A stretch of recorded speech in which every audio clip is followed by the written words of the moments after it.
اللهم صل على محمد وآل محمد. اعوذ باللہ من الشیطان اللعین الرجیم. بسم اللہ الرحمن الرحیم. الحمد للہ وکفی وسلام علی عبادہ الذین اصطفی. درود بھیجیے محمد علیہ.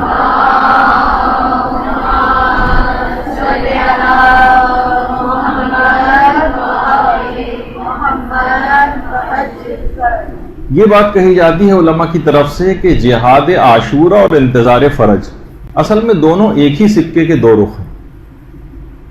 جیسے کہ ابھی آگے چل کر ہم دلائل سے اس بات کو ثابت بھی کریں گے. یعنی انتظار فرج کا پیریڈ اور یہ وقفہ یہ کسی تیاری کا زمانہ ہے یا یہ فقط ہاتھ پہ ہاتھ دھر کے بیٹھ کر تسبیح پڑھتے ہوئے یا فقط عجل اللہ تعالی فرجہ شریف کہتے ہوئے یا امام زمانہ کا نام آ کر رکوع کی حد تک جھک جانے ہی کا نام ہے فقط. یہ اس کی کوئی مماثلت جہاد عاشورہ سے بھی. دیکھیے علماء یہ بات بھی بیان کرتے ہیں کہ عاشورہ میں حیات تشیع ہے اور انتظار فرج میں بقائے تشیع. عاشورہ قیام کا آغاز ہے اور انتظار فرج انجام کی طرف ایک پیش قدمی.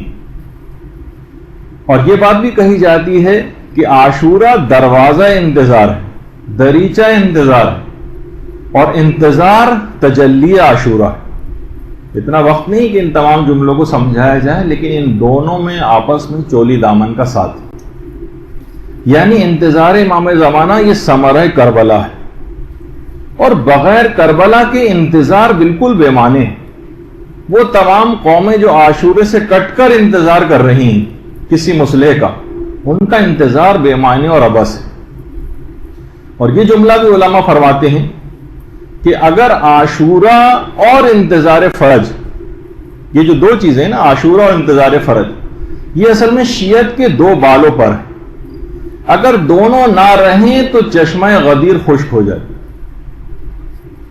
یعنی امام حسین علیہ السلام اور امام زمانہ علیہ السلام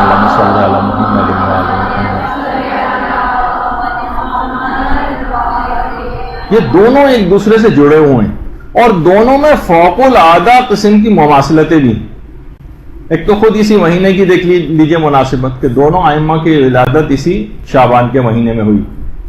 اگر ہم اس لحاظ سے دیکھیں یعنی امام زمانہ کے ساتھ امام حسین علیہ السلام کی بہت مماثلتیں.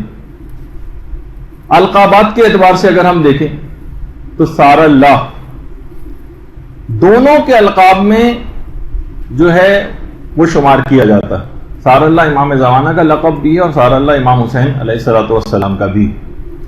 اور اسی طرح سے سار اللہ یعنی خون خدا.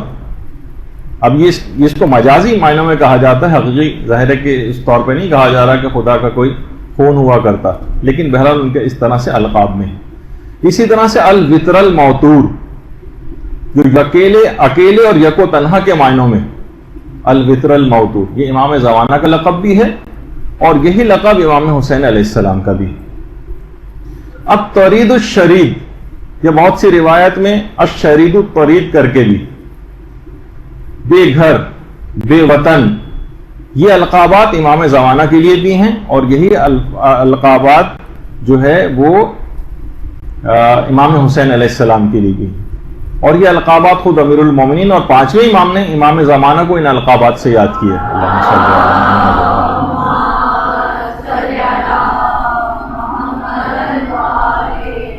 اور باقاعدہ کمال الدین میں اور مصباح الظاہر میں اور مفاتیح وغیرہ میں بھی زیارات میں امام زمانہ کے لیے یہ القابات استعمال ہوئے.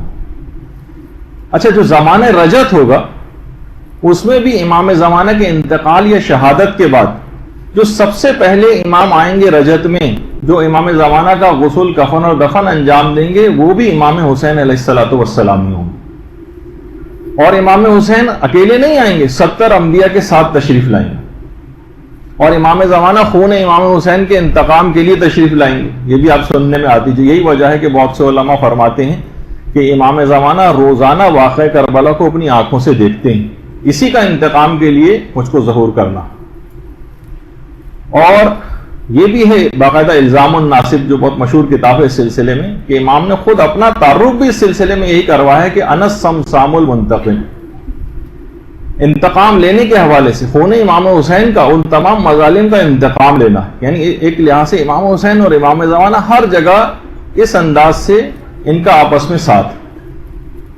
اور جو پانچویں امام نے جو بات بیان کی ہے روزے عاشورہ کے حوالے سے ایک دوسرے سے جو تعزیت کی جاتی، تعزیت، ابھی آپ نے سنا کہ جیسے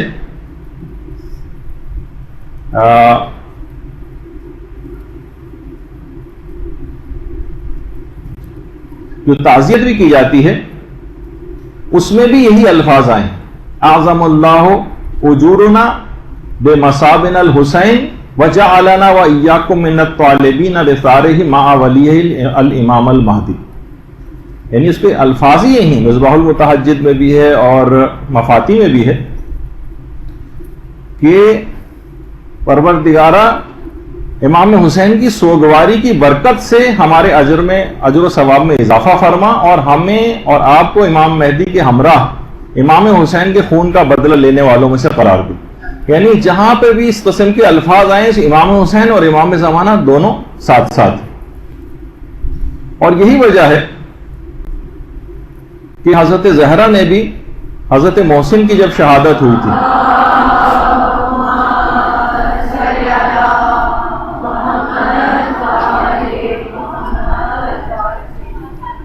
اپنے بیٹے امام مہدی کو یاد کیا تھا، اور خود امام حسین کی ولادت کے دن کی جو دعائیں اس میں امام حسن عسکری علیہ السلام کی ایک توقیع بھی ہے، اور اس کے اندر بھی انہوں نے امام زمانہ علیہ السلام ہی کو جو ہے اس کے اندر جو ہے وہ یاد کیا گیا ہے۔ اچھا یہ بات بھی ہے کہ اب دیکھیے ولادت جو 15 شعبان کو امام زمانہ کے سلسلے میں جب آپ اس کی اعمال پڑھیں گی وفاتی کے اندر، تو اس دن بھی زیارت امام حسین پڑھنے کی بڑی تاکید آئی۔ زیارت امام حسین کے لیے یا تو کوئی 15 شعبان کو ان کے روضے پر چلا جائے، یعنی ہے 15 شعبان کا دن ہے امام زمانہ کا، لیکن امام حسین کی زیارت کے لحاظ سے اس کے اندر تاکید آئی کہ جو کوئی بھی چاہے کہ 1,24,000 پیغمبروں کے ساتھ مصافحہ کرے، اسے چاہیے کہ وہ 15 شعبان کو امام حسین کی زیارت کے لیے جائے، یا اگر وہ وہاں نہیں جا سکتا تو کم سے کم دور سے ہی آپ کو یہ زیارت پڑھ لینا۔ اور روایات میں یہ بھی کہ 15 شعبان کو تمام ارواح انبیاء اور ملائکہ پروردگار سے اجازت طلب کرتے ہیں کہ وہ زیارت امام حسین کے لیے جائیں، لہٰذا ان کی زیارت کے لیے جانے والا 1,24,000 پیغمبروں کی ارواح سے مصافحہ کرتا ہے، اور ان میں وہ 5 اولو العزم پیغمبر حضرت نوح، حضرت ابراہیم، حضرت موسیٰ، حضرت عیسیٰ اور پیغمبر ختمی مرتبہ صلی اللہ علیہ وآلہ وسلم شامل۔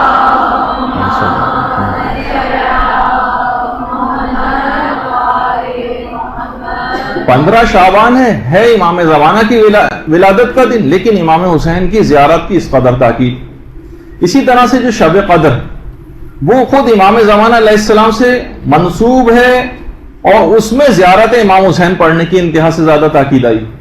یہ کیا مماثلت ہے دونوں، یہ ہم آپ کی خدمت میں آج جو ہے پیش کرنے کی کوشش کریں گے۔ اسی طریقے سے جو دعائے ندبہ جو امام زمانہ علیہ السلام سے منسوب ہے، اس میں بھی امام حسین ہی کو یاد کیا گیا ہے۔ این الطالب بدم المقتول بکربلا، این الحسن، این الحسین و این ابناء الحسین۔ اور جو زیارت ناہیہ جو امام زمانہ علیہ السلام سے منسوب ہے، اس میں بھی یہ ہے کہ اے میرے جد، میں صبح و شام آپ پر گریہ کرتا ہوں، اور اگر میرے اشک ختم ہو جائیں تو میں خون کے آنسو رہوں گا۔ تو اب دیکھیں بہت ان کا آپس میں ایسا تعلق۔ اور اسی طرح سے عید الفطر کے دن مفاتی کے اندر اگر آپ پڑھیں گی، دونوں ائمہ کی، امام حسین کی بھی اور امام زمانہ دونوں کی زیارت آئیں گی۔ دونوں ائمہ میں جو مماثلتیں ہیں ان میں ایک ہے خود کوفہ، دونوں ائمہ کی مشترکہ منزل۔ یہ تو خیر مسجد کوفہ کی بہت پرانی ایک تصویر ہے، لیکن موجودہ جو مسجد کوفہ ہے، جو کہ امام حسین نے بھی مکے سے کوفے تک کا سفر کیا تھا، مکے سے کوفے کا قصد اور ارادہ کیا تھا، اور امام زمانہ علیہ السلام بھی مکے میں ظہور کے بعد کوفے ہی کی طرف کا رخ کریں گے اور اپنا دارالحکومت جو ہے کوفے کو بنائیں گے. اور اسی طرح سے امام زمانہ علیہ السلام کی جو خصوصیات میں اس میں باقاعدہ زیارت عاشورہ پڑھنا کی امام زمانہ خود بہت زیادہ تاکید کرتے ہیں. عاشورے کی بڑی اہمیت ہے امام زمانہ کے نزدیک. اور وہ محدث نورین سید رشتی کا واقعہ جو آپ مختلف کتابوں کے اندر پڑھتی بھی ہیں کہ 3 چیزیں امام زمانہ نے کرنے کی بہت زیادہ تاکید کی. ایک تو نافلہ پڑھنا، خصوصاً نماز شب. امام نے ان سے یہی فرمایا تھا کہ تم نافلہ کیوں نہیں پڑھتے؟ پھر 3 دفعہ کہا نافلہ نافلہ نافلہ. تم زیارت عاشورہ کیوں نہیں پڑھتے؟ عاشورہ عاشورہ عاشورہ. تم زیارت جامعہ کیوں نہیں پڑھتے؟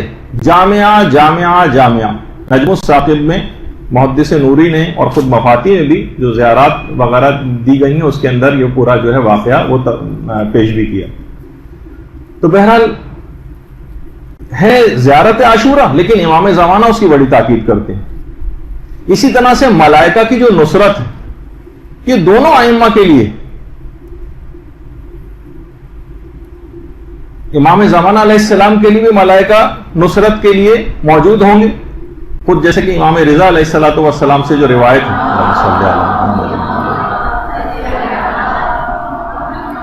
کہ 4000 فرشتے نصرت امام حسین کے لیے آئے تھے زمین پر. جب آئے تو دیکھا کہ امام حسین شہید ہو گئے. پھر وہ واپس نہیں گئے اور غبار آلود حالت میں قبر مبارک کے نزدیک ہی انہوں نے قیام کر لیا. اور جب امام زمانہ علیہ السلام قیام کریں گے تو ان کے انصار میں یہ ملائکہ بھی شامل ہو جائیں گے. یہ زمین سے واپس نہیں گئے بلکہ یہ شامل ہو جائیں گے امام زمانہ کی نصرت کرنے والوں میں. اور ان کا شعار اور نعرہ بھی وہی لستارات الحسین، انہیں امام حسین کا انتقام لینا، ان کا بھی یہی نعرہ. اچھا، دونوں ائمہ کائنات کی مظلوم ترین شخصیات ہیں. دونوں کی مصیبتیں بہت عظیم.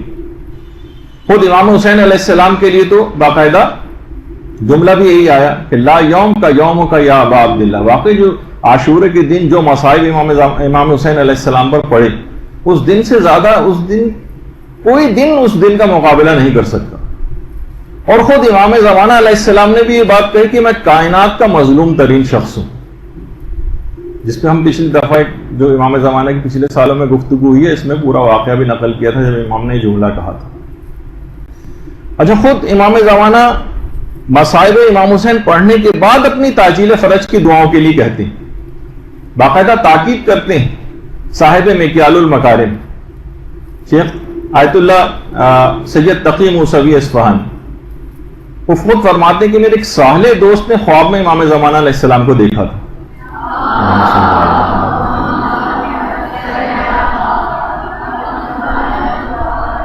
جس میں امام نے تاکید کی تھی کہ میرے مظلوم جد کے مصائب پڑھ کر میرے لیے تعجیل فرج کی دعا کیا کرو.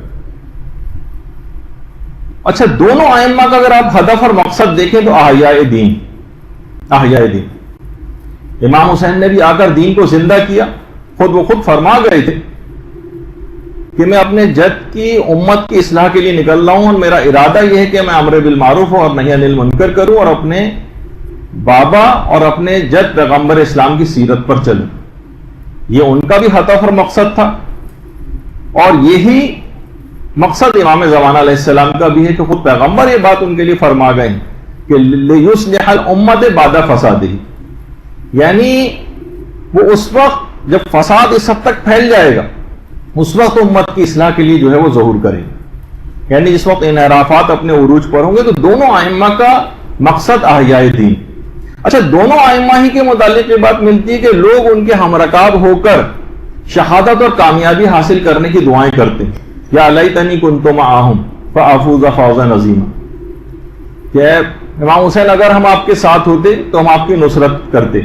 جیسے بھی آگے چل کر اس پہ مزید گفتگو ہوگی. اور یہی دعا امام زمانہ کے لیے، ان کے ہمرکاب ہونے کے لیے تمام لوگ مانگتے ہیں. اچھا، اسی طرح سے جذب اور تسخیر قلوب یہ دونوں ائمہ کی خصوصیات میں سے. دونوں ائمہ کا بہت فوق العادہ قسم کا جذب ہے اور تسخیر قلوب. امام حسین کی محبت، ہر وقت ان کی یاد، ہر وقت ان کا تذکرہ، کبھی انسان اس سے سیر نہیں ہوتا. تلاوت قرآن کی طرح سے امام حسین کے فضائل و مصائب ہیں کہ جس سے انسان کبھی سیر نہیں ہوتا، اس طرح تلاوت قرآن سے سیر نہیں ہوتا. اسی طرح یہی جذب اور یہی تسخیر قلوب امام زمانہ علیہ السلام کے لیے بھی. صاحبان ایمان ان کی یاد میں تڑپ رہے ہیں، ان کی یاد میں تڑپ رہے ہیں. اور یہ بھی ملتا ہے کہ خود امام زمانہ روز عاشورہ ایک روایت کے مطابق اس دن ظہور فرمائیں گے جس دن عاشورے کا روز ہوگا. یعنی ہر مقام اور ہر جگہ پر امام زمانہ کا امام حسین کے ساتھ ایک اتصال. اچھا، اور ہم مواصلاتیں اگر دیکھیں تو حقیقی انصار دونوں ائمہ کے انتہائی کم رہے. امام حسین کے مشہور قول کے مطابق 72 ان کے انصار کی تعداد تھی، بہت چنیدہ قسم کے جو اشخاص تھے ان کے نصرت کے لیے. اور یہی بات امام زمانہ کے لیے بھی ہے کہ حقیقی اور جو بڑے جن کو جرنیلز کہا جائے، جیسے کہ روایتوں میں ملتا ہے کہ پوری دنیا کو 313 حصوں میں تقسیم کر دیں گے اور ان میں ہر جگہ کے لیے ایک اپنا نمائندہ مقرر کریں گے جن کی تعداد جب بھی 313 کہی جاتی. یعنی دونوں ائمہ کی اصحاب جو تھے، ان کی جو حقیقی اصحاب اور انصار تھے، ان کی تعداد بہت کم.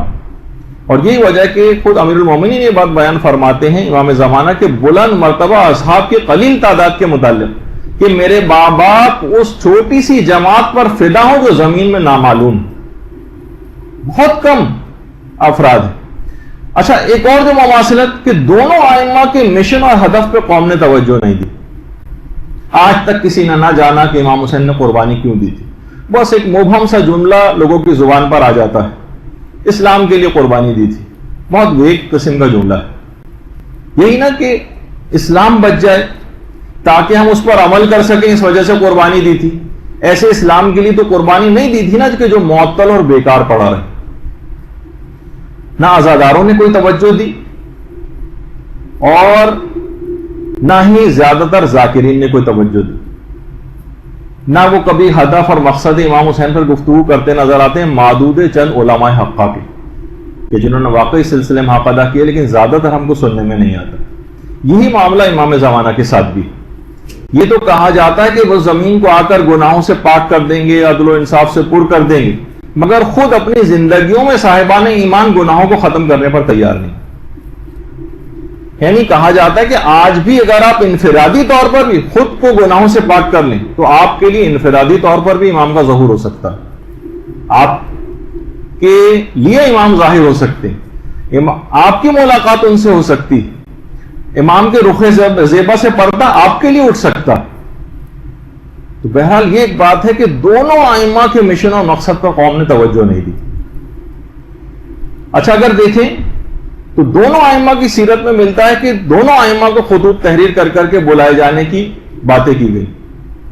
خود امام حسین کے لیے کوفے کے لوگوں نے کتنے خطوط لکھے، زبانی نصرت کے کتنے دعوے کی، اس کو بھی میرے پاس پڑھنے کا بھی ٹائم نہیں کہ اہل کوفہ کے نام جو ہے ان لوگوں اہل کوفہ نے امام کے نام کیا خط لکھا تھا، امام نے کیا جواب دیا تھا. لیکن زبانی نصرت کے دعوے کیے، امام کو بلایا مگر ان کا ساتھ نہیں دیا. یہی طریقہ امام زمانہ کے ساتھ بھی. آج بھی لوگ ان کو خطوط تحریر کرتے ہیں، ان کو عریضے تحریر کرتے ہیں، ان کو بلاتے ہیں، لیکن تیاری کوئی بھی نہیں کرتے. زبانی نصرت کے دعوے ہم سب کے پاس ہیں، لیکن ہم اس کے مطابق کام نہیں کرتے. بلا تو رہے ہیں ان کو، لیکن کرنے کے بعد کیا ہوگا؟ آپ تو تیار ہی نہیں ان کے ظہور کے لیے. بس ہم نے زبانی طور پر کچھ زیارات کے جملے سیکھ لیے ہیں، امام زمانہ کا نام آ جائے تو جھک جاتے ہیں، نام آ جائے تو مثلا درود پڑھ دیا جاتا ہے ان کے لیے، لیکن ہم ان کے اس فرامین کے مطابق عمل نہیں کرتے. انصار طلبی دونوں ائمہ کی سیرت میں سے امام حسین کی صدائے استغاثہ حل من ناصر ینصرنا کتنا آپ سنتی. امام حسین کی جو صدائے استغاثہ تھی، انصار طلبی امام حسین کو بھی چاہیے تھا. اچھا، یہ اس وقت کہا تھا جب کہ سب کے سب لوگ شہید ہو چکے تھے، اس وقت کی بات تھی. اس کا مطلب ہے کہ بات خود امام حسین بھی مستقبل کے حوالے سے کر رہے تھے. اور یہی انصار طلبی امام زمانہ علیہ السلام کے لیے بھی کہ جب ظہور کریں گے اور خانہ کعبہ کی دیوار سے پیٹ لگا کر اس موقع پر انصار طلبی کریں، اس موقع پر اپنے انصاروں کو طلب کریں. تو اور جب تک حقیقی انصار تیار نہ ہو جائیں، جب تک امام کا ظہور بھی نہیں ہوگا. اتنے افراد کا تیار ہونا بھی ضروری. اچھا، دونوں ائمہ کے کی خصوصیات میں سے کہ ان کے انصار مختلف علاقوں سے اور پوری دنیا سے مختلف جگہوں سے آ کر جمع ہوئے. زہیر ابن قین کس طرح سے باقاعدہ جس طرح کی روایات ہیں کہ امام نے کس طریقے سے ان کو کوشش کر کے زہیر ابن قین کو، وہ پوری ایک الگ روایات ہے جس کا بھی بیان کرنے کا ٹائم نہیں، کیسے زہیر کو اپنے پاس بلایا، کیسے وہ خیمے سے دور خیمہ لگا کر رہتے تھے، لیکن امام نے کس طرح سے ایک روایت کے مطابق حضرت علی اکبر کو بھیجا تھا زہیر ابن قین کے پاس پیغام دے کر. اسی طرح حبیب ابن مظاہر کو کتنی دور سے خط لکھ کر بلایا گیا تھا، حتیٰ کہ دوسرے مذاہب تک کے لوگوں کو طلب کیا تھا. وہاب کلبی تو جو کہ عیسائی تھا اور بعد میں شیعہ ہو گیا تھا، اور کس طرح سے امام کے ہم رکاب ہو کر اس نے شہادت جو ہے حاصل کی.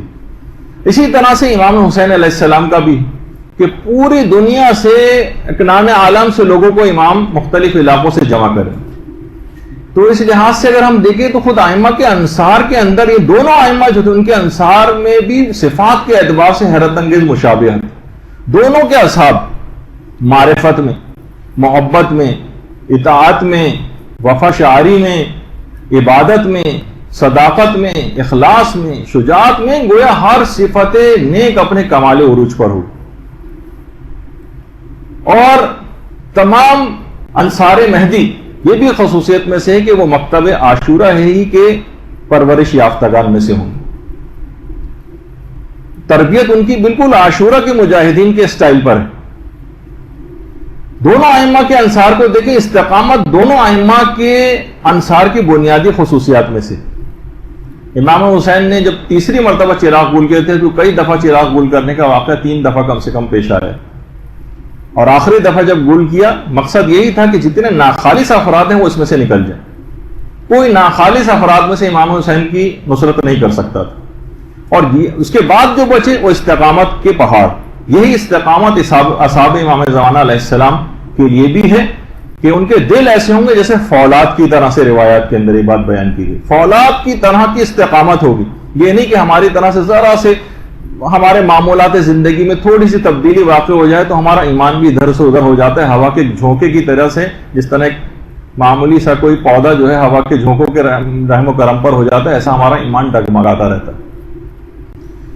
تو استقامت دونوں ائمہ کے انصار کے اندر خواتین کی شمولیت. دونوں اصحاب امام حسین کے قیام میں بھی عورتیں شانہ بہ شانہ ساتھ رہیں. ثانیہ زہرا حضرت زینب سلام اللہ علیہ، اللہم صلی علی محمد.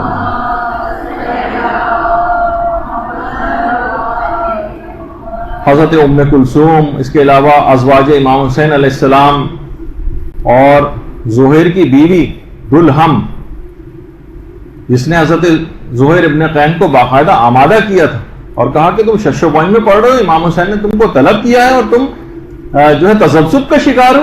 اور ایک غیرت دلائی تھی، اپنی زبان کو استعمال کیا تھا دلہم نے، دال لام ہے میم، دلہم نام تھا ان کا. اچھا، اور یہ بھی بات علماء نے کہی ہے کہ اتنا بڑا رول تھا کہ علماء فرماتے ہیں کہ اگر میدان قیامت میں جب آواز دے کے شہدائے کربلا کو بلایا جائے گا، اور ہمیں نہیں پتا کہ زہیر ابن قین سے پہلے کیا ان کی بیوی کو آواز دی جائے گی یا زہیر کو آواز دی جائے گی پہلے. بہت بڑا رول تھا زہیر ابن قین کا امام زمانہ کی نصرت کے فریضے کو ادا کرنے میں ان کی زوجہ کا. تو بہرحال اسی طرح امام زمانہ علیہ السلام کا ساتھ دینے کے لیے کم سے کم تعداد بھی خواتین کی 50 کے قریب بیان کی گئی. اور جو عالی مرتبہ خواتین ہیں جن کے متعلق پچھلی ہماری جو سالوں میں گفتگو ہو چکی ہے، جس میں خواتین کے رول پر ہم نے امام زمانہ کی کیا خصوصیات تھیں، حبابہ والویہ کا تذکرہ آیا تھا، سیانہ معاشرہ کا تذکرہ آیا تھا، ام ایمن کا آیا تھا، برکہ کا آیا تھا، اور نصیبہ کا، ام خالد جہنیہ کا، ام خالد احمسیہ کا، قنوہ کا، بطیرہ کا، زبیدہ خاتون کا. کتنی ساری خواتین کا تذکرہ پچھلے سالوں میں ہم کر چکے ہیں جو امام زمانہ کی ہم رکاب ہوں گی. کن خصوصیات کی بنا پر انہوں نے اس مقام اور مرتبے کو حاصل کیا، یہ بھی آپ کی خدمت میں اس سے پہلے بیان ہو چکا. تو لگتا یہ ہے، علماء بھی یہ بات بیان فرماتے ہیں اور آج کل کے زمانے کے اعتبار سے بھی فرماتے ہیں، لگتا ہے کہ آج کل امام زمانہ علیہ السلام کی خواتین پر عنایات کافی زیادہ ہے.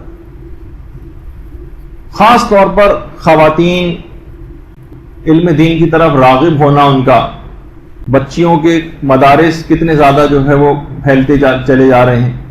لڑکے البتہ ہمیں پھر بھی علم دین حاصل کرنے میں غائب نظر آ رہے ہیں، الا ماشاءاللہ و نظر شاید ہی 2-4 اس طرح کے جو بریلینٹ اسٹوڈنٹس وغیرہ سے نظر آ جاتے ہیں. البتہ مرد حضرات کافی سلسلے پیچھے جا رہے ہیں، لیکن خواتین اگر آپ دیکھیں خود ایران کے اندر مثلا حضرت علی اصغر کے علیہ السلام کے حوالے سے ایک دن منایا جاتا ہے جس میں تمام ایران کی خواتین جو ہے خصوصیت سے اپنے شیرخوار بچوں کو لے کر آتی. تو کیونکہ انہی تربیت یافتہ جو مائیں ہیں ان کی گودوں میں اس طرح کے بچے جو ہے پروان چڑھتے ہیں، جو کہ بعد میں چل کر امام زمانہ کے لشکر میں شامل ہوں گے، ان کی نصرت کرنے والوں میں سے شامل ہوں گے. تو خواتین دین کے شعبوں میں بھی کافی آگے ہیں، اور علماء فرماتے ہیں کہ یہ امام حسین اور امام زمانہ علیہ السلام کی عنایت خصوصی کے بغیر ایسا ہونا ممکن نہیں. خواتین کی بڑی اس لحاظ سے جب عنایات امام اتنی ان کے شامل حال ہیں، تب خواتین کو بھی اپنے رویوں کے اندر بہت تبدیلی کرنے کی ضرورت ہے.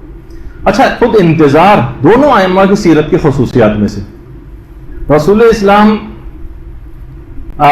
امام حسین علیہ السلام کی پیدائش کے بعد بار بار کربلا کا اور امام حسین کی شہادت کا تذکرہ کرتے تھے. تمام اصحاب باصفہ بھی اس عظیم دھڑک دل کے ساتھ، اس عظیم دن کے لیے ایک بہت ہی دھڑکتے ہوئے دل کے ساتھ، غم و اندوہ کے ساتھ منتظر تھے کہ کیسا دن آنے والا. ام سلمہ کو بھی پیغمبر اسلام کو خاک کربلا شیشی میں دے کر گئے تھے، وہ انتظار کر رہے ہیں. حضرت عباس علمدار علیہ السلام کی وجہ تخلیق بھی آپ کو پتہ ہے کہ کربلا ہی کے لیے ہوئی تھی. ان کا نام آئے تو درود بھیجیے محمد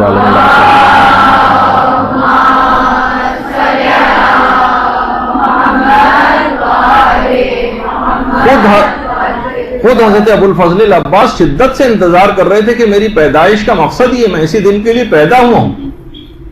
اور یہی انتظار امام زمانہ کے لیے بھی، ان کے تمام چاہنے والے، ان کے تمام نصرت کرنے والے ان کا شدت اور بے چینی کے ساتھ انتظار کر رہے ہیں.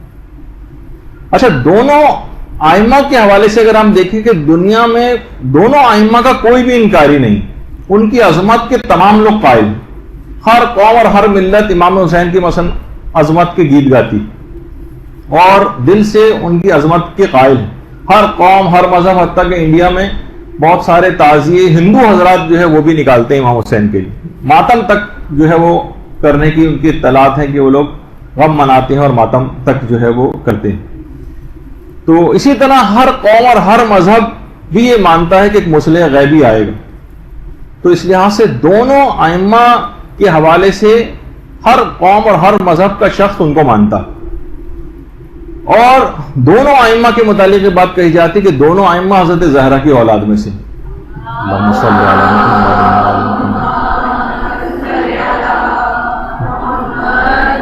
دونوں بیٹے، ایک بیٹا تو دشت کربلا میں گم ہو گیا اور دوسرا یوسف زہرا ابھی تک پردہ غیبت میں. اور خود حضرت محسن کی شہادت کے وقت خود حضرت زہرا نے امام زمانہ علیہ السلام ہی کو پکارا تھا. معلوم تھا کہ میرے اس بیٹے کا انتقام بھی امام زمانہ علیہ السلام ہی نے لینا. اچھا دیکھیے، کبھی کبھار ایک کوئی واقعہ کبھی ہوتا ہے، اس کا نتیجہ کبھی اور برآمد ہوتا ہے. جرم کبھی ہوتا ہے، سزا کبھی بہت بعد میں جا کر ملتی. یعنی کچھ واقعات کے علل و اسباب ہوا کرتے ہیں. جب ہی کہا جاتا ہے کہ خود امام حسین علیہ السلام یہ قربان غدیر. امام حسین ایک جملہ ہے کہ امام حسین عاشورہ میں نہیں بلکہ غدیر کے دن ہی شہید ہو گئے تھے.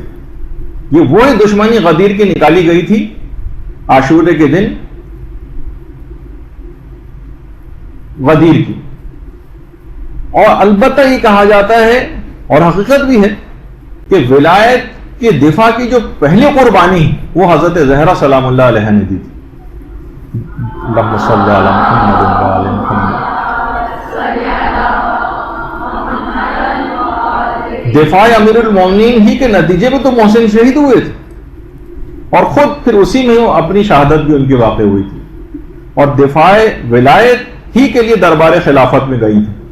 لہذا یہ بات کہی جاتی ہے کہ جو عاشورہ ہے یہ اصل میں زمین سازی انتظار فرج، زمین سازی ہوتی. یہ جو مراسم ہیں ہماری، لہذا جتنی بھی ہماری مراسم عاشورہ ہیں، مراسم عزاداری، ان کا ہدف ایسا ہونا چاہیے جو باقاعدہ بیس بنائے، جو زمین سازی کرے ظہور امام زمانہ علیہ السلام کے لیے۔ لیکن بڑی معذرت کے ساتھ لوگ اب نصیحتیں سننے پر آمادہ نہیں۔ کوئی اگر درد مند رکھنے والا موالی ذرا سی کوئی نصیحت کی بات کرے، ان کے اعمال کو یاد دلائے کہ آپ یہ چیزیں انجام دے رہے ہیں، تو فوراً اس پر مقصر ہونے کی تہمت اور الزام لگا دیا جاتا ہے۔ اب آپ خود بتائیے، کیا ہماری مراسم جو ہیں وہ جو دین کو پھیلانے کا ایک سبب ہونے چاہیے تھے، اور ہماری مجالس کیا وہ امام زمانہ علیہ السلام کی سپاہی تیار کر رہی ہیں؟ کیا کوئی زمین سازی ہو رہی ہے؟ ہمارے آپ سب کے گھروں میں مجالس ہوتی ہیں اور ہونی چاہیے، اس میں دوسری کوئی رائے نہیں۔ میں ایک دوسری بات اس کے اندر کہہ رہا ہوں، ورنہ لوگ پھر گھوم پھر کر کے پھر اسی جگہ پر لے آتے ہیں اور آپ کو بات کرنے سے روکتے ہیں کہ کیا کوئی زمین سازی ہو رہی ہے؟ جب عاشورہ زمین سازی انتظار فرج، تو ان مراسم کے اندر بھی وہ تمام چیزیں ہونی چاہیے جس سے امام زمانہ کے فوج کے سپاہی تیار ہو۔ اور کوئی کام اس سلسلے میں ہو رہا ہے؟ ان مجالس میں امام حسین کا کوئی ہدف اور مقصد یا اس پر کوئی کام ہو رہا ہے؟ جب ہم یہ کہہ رہے ہیں کہ عاشورہ اور انتظار فرج ایک ہی سکے کے دو رخ ہیں، تو ان دونوں کے اندر اتنا تضاد کیوں نظر آ رہا؟ یقیناً کچھ فالٹس ہمارے اندر چل رہے ہیں، ہمارے نیتوں کے اندر کوئی گڑبڑ، ہمارے مقصد اور ہدف، ہماری جہالت کی وجہ سے ہم اپنے مقصد اور ہدف سے بالکل بیگانہ ہو گئے۔ ہمارے دماغ اس بات کو تسلیم کرنے کے لیے تیار ہی نہیں کہ ان مراسم کا کوئی مقصد اور ہدف، ہر باشعور تحریک جو بھی ہوتی اور ہر رسم جو ہوتی اور ہر احتجاج جو ہوتی ہے اس کے سامنے یقیناً ایک ہدف اور مقصد ہوتا، اور اس میں بھی ایک یہ ہے کہ امام حسین علیہ السلام کے جتنے بھی ساتھی اور انصار تھے، انہوں نے اپنی ہر صلاحیت کو، ہر توانائی کو، ہر استطاعت کو نصرت امام کے لیے استعمال کیا تھا۔ اپنی جان، اپنی مال، اپنی عزت، اپنی آبرو، اپنا خاندان، اپنی اولاد، اپنا جاہ و حشم، اپنے عہدے، اپنی جابز، تمام چیزوں کو قربانیاں دی تھی۔ اپنی زبان سے قربانی دی تھی، اپنی تلواروں کے ذریعے وہ قربانی جو ہے انہوں نے دی، اپنے ہاتھ، قلم، اپنے جسم کے ہر عضو سے انہوں نے نصرت امام کی تھی۔ اور یہی خصوصیات اصحاب امام حسین علیہ السلام کی، امام زمانہ علیہ السلام کی بھی۔ یہ کیسے ممکن ہے؟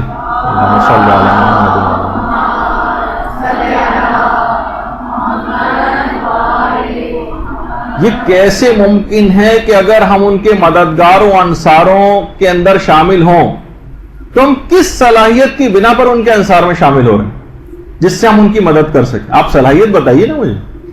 ایک میں عمومی بات کر رہا ہوں، نہ ہمارے پاس علم ہے، نہ ہمارے پاس شجاعت ہے، نہ ہمارے پاس کردار ہے، نہ ہمارے پاس گفتار ہے، نہ ہماری عبادت اس قابل ہے، نہ ہمارے پاس اطاعت ہے، نہ ہمارے پاس صداقت ہے، نہ ہمارے پاس عدالت ہے، نہ زہد و تقوی ہے، نہ قناعت ہے، نہ بصیرت ہے۔ کیا ہے ہمارے پاس نصرت امام کے لیے؟ اگر کسی کے پاس دولت ہے تو حق کا امام خمس دینے میں ٹال مٹول سے کام لے رہا ہے۔ عبادات کے نام پر فقط چند ٹکریں ہیں ہمارے پاس جو ہم زمین پہ لگاتے ہیں۔ نمازیں بے تحاشا قضا ہیں جو دین کی بنیاد ہے نماز۔ معمولی سے نزلہ زکام ہو جائے تو روزہ فوراً ہم قضا کر دیتے ہیں۔ اسراف میں بے تحاشا پیسہ اپنا گنواتے ہیں مگر خمس ادا نہیں کرتے۔ علم دین حاصل کرنے کا ہمارے پاس ٹائم نہیں، کسی دینی اور فلاحی اداروں سے تعاون کرنے کا کبھی کچھ سوچتے ہی نہیں۔ یعنی اگر واقعتاً دیکھا جائے تو چند مجالس، مشاعرے اور ولادت و شہادت کے اگر SMS وغیرہ نکال دیں تو دین کے نام پر ہمارے پاس کچھ باقی نہیں بچے گا، کچھ باقی نہیں بچے گا۔ تو بار بار ایک چیز کا آپ تذکرہ سنتی، ولایت، جو کہ اتنا عظیم ترین، جسے نعمت عظمیٰ کہا جاتا ہے، ولایت امیر المومنین، کتنا نام اس کا لیا جاتا ہے مجالس کے اندر، کتنا شور ہم مچاتے ہیں۔ یہ کیسی ہم ولایت کو مانتے ہیں کہ کسی بھی شعبہ زندگی میں معصومین کے احکام کو پورا کرنے کو تیار نہیں، ہر شعبے میں ان کی مخالفت کر رہے ہیں اور پھر بھی خود کو پروردہ ولایت سمجھتے ہیں۔ یہ جھوٹ ہے، یہ خود کو دھوکہ دینا ہے، یہ زبانی جمع خرچ ہے جو ہم کرتے ہیں۔ اچھا، اب ہر شخص دماغ میں، ہر شخص کا ایک سوال ہے کہ ہم کیسے انصار امام میں شامل، کیسے؟ تو دیکھیے، جو عاشورہ کے انصار تھے ان کا انتخاب کن بنیادوں پر ہوا تھا؟ جو ان کا طریقہ کار ہوگا وہی امام زمانہ علیہ السلام کا طریقہ کار ہوگا۔ عاشورہ کے منتخب کردہ افراد جو تھے ان کا انتخاب کس بنیاد پر ہوا تھا؟ عاشورہ کے دن کے حوالے سے تو ظاہر ہے کہ وہ مستقبل میں وہ دن پیش آنا تھا، یقیناً ان کی عام زندگی میں عظیم کردار کی وجہ سے ان کا انتخاب ہوا تھا، جو عمومی زندگی میں گزار رہے تھے، یا علم امامت سے ان کے اندر کسی جوہر قابل کی شناخت ہو گئی تھی۔ کچھ کی تو پچھلی زندگیاں اس بات کی گواہ تھیں، اور کچھ علم امامت سے امام نے پہچان لیا تھا، جیسے زہیر کے معاملے میں پہچانا تھا، جیسے وہاب کلبی کے متعلق اس جوہر قابل کو امام نے شناخت کر لیا تھا، اور اس کے اندر سے کہ جب ان کے جب وہ تلوار چلاتے تھے تو ان کی نسلوں تک کو وہ تلوار دیکھ لیا کرتی تھی، اور معائنہ کرتے تھے کہ ان میں کوئی مومن پیدا ہونے والا اگر ہے تو اس کو اس کافر کو چھوڑ دیا کرتے تھے۔ تو یہی بات خود امام حسین کے لیے بھی تھی کہ ان کے اندر کوئی ایسے جوہر قابل کی شناخت، اگر ان کے اندر کوئی ایسا جوہر قابل موجود تھا تو علم امامت سے اس کی شناخت ہو گئی تھی۔ لیکن دیگر جتنے بھی افراد تھے وہ عام زندگی کے اندر ان کا ایک عظیم کردار موجود تھا جس کی بنا پر ان کا انتخاب ہوا تھا۔ حضرت حر، وہاب کلبی، زہیر وغیرہ، ورنہ جہاد کربلا تو ظاہر میدان جنگ میں ہوا تھا، چند دنوں میں وہ جنگ ختم ہو گئی تھی۔ یعنی جو انتخاب تھا جہاد کربلا کے حوالے سے، اس کا جو ایلیجیبلٹی کرائیٹیریا تھا یا جو ریکوائرمنٹ جسے کہا جاتا ہے، وہ عظیم کردار تھا ان کا جو عمومی زندگی میں جو انہوں نے اپنایا ہوا تھا، جس کی بنا پر امام حسین نے ان کا انتخاب کیا تھا، اور یہی طریقہ کار امام زمانہ علیہ السلام کا بھی ہوگا۔ یعنی جو فٹنس سرٹیفکیٹ رکھتا ہوگا کہ میں اس کاروان میں شامل ہو سکتا ہوں، یعنی کچھ شرائط ہیں، کچھ ریکوائرمنٹس ہیں کہ جن پہ پورا اترنا چاہیے نصرت امام کے لیے، ورنہ یقیناً آپ کو پتا ہے کہ ہمیں تماشائی کے طور پر تو نہیں اٹھایا جائے گا نا ہماری قبروں سے کہ آئیے امام زمانہ نے ظہور کے ذرا چل کر دیکھتے ہیں کیا ہو رہا ہے اس زمانے میں۔ ہم تماشائی کی طرح ہم ٹی وی وغیرہ دیکھتے ہیں، اس میں چینل بدل بدل کے دیکھ رہے ہوں گے کہ اس جگہ پہ کیا ہو رہا ہے، اس لیے تو نہیں اٹھایا جائے گا، نصرت امام کے لیے اٹھایا جائے گا۔ اس کا کوئی ایلیجیبلٹی کرائیٹیریا ہے، کچھ شرائط کے اوپر پورا اترتے ہیں تو پھر اس کے اندر شامل ہو سکتے ہیں۔ اب ہم چند کرائیٹیریاز کا تذکرہ کرتے ہیں۔ پہلا، سب سے پہلی چیز علم ہونا چاہیے۔ جاہل افراد امام زمانہ کے لشکر میں شامل نہیں ہو سکے۔ حبیب ابن مظاہر کے متعلق ملتا ہے، حبیب ابن مظاہر، درود بھیجیے محمد صلی اللہ علیہ وسلم۔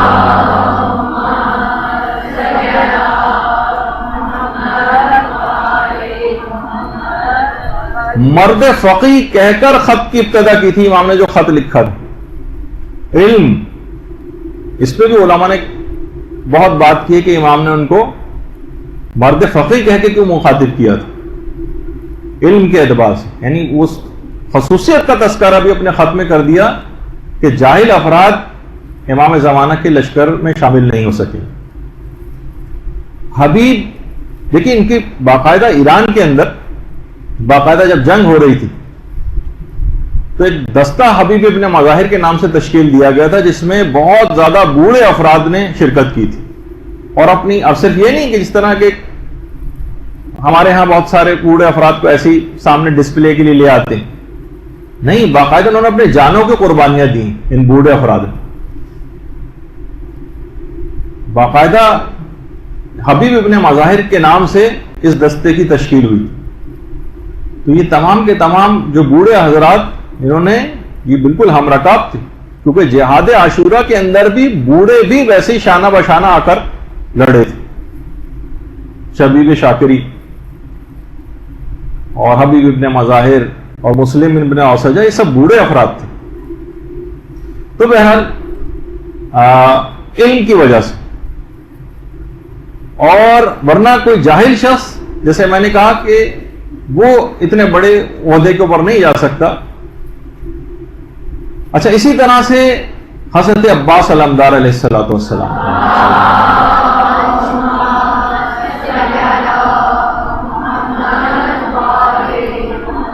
ان کی خصوصیات میں بھی عمومی زندگی کے اعتبار سے ملتا ہے کہ انہیں علم ایسے بھرایا گیا تھا جیسے پرندہ اپنی چونچ سے اپنے بچے کو دانا بھراتا آئمہ کی طرف سے. یعنی علم درکار ہے، جاہل افراد درکار نہیں. اور علم عباس میں وہ مصلحت شناسی بھی شامل تھی کہ کب تلوار اٹھانی، کب قیام کا موقع ہے اور کب نہیں. یہ بات ہمارے جذباتی اور جوشیلے قسم کے نوجوانوں کے لیے بھی حضرت عباس کی سیرت میں ایک پیغام ہے، جو ہر وقت ہر قوم پہ کبھی ایسا مرحلہ پیش آ جائے تو فوراً قیادت سنبھالنے کے لیے کمر بستہ ہو جاتے ہیں. ان کے لیے سیرت عباس کا ایک پیغام ہے کہ بے موقع شجاعت کا مظاہرہ کرنا یہ نہیں ہونا چاہیے. علم عباس نے ان کو بتا دیا تھا کہ اب شجاعت چشم ابرو امام کا لحاظ رکھنے میں، علم، برداشت، مصلحت شناسی، وفاداری، مکمل اطاعت، یہ تھی ناصر امام کی وہ خصوصیات جو حضرت عباس کے اندر پائی جاتی ہیں.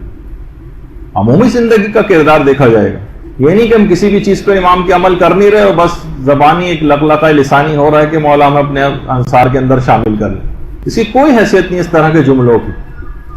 اچھا، اسی طرح سے یہ تو ایک پہلی خصوصیت ہوئی کہ علم حاصل کرنے کی کوشش کرتا رہنا چاہیے، ورنہ یقیناً ہر شخص کو آ کر کچھ نہ کچھ ذمہ داریاں دی جائیں گی. ایک دفعہ پچھلی کلاسوں میں نے عرض کیا تھا، امام زمانہ کے سلسلے کی جو کلاسز ہوئی تھیں، کہ امام جب آئیں گے تو ہر شخص کو کچھ نہ کچھ ذمہ داریاں دیں گے.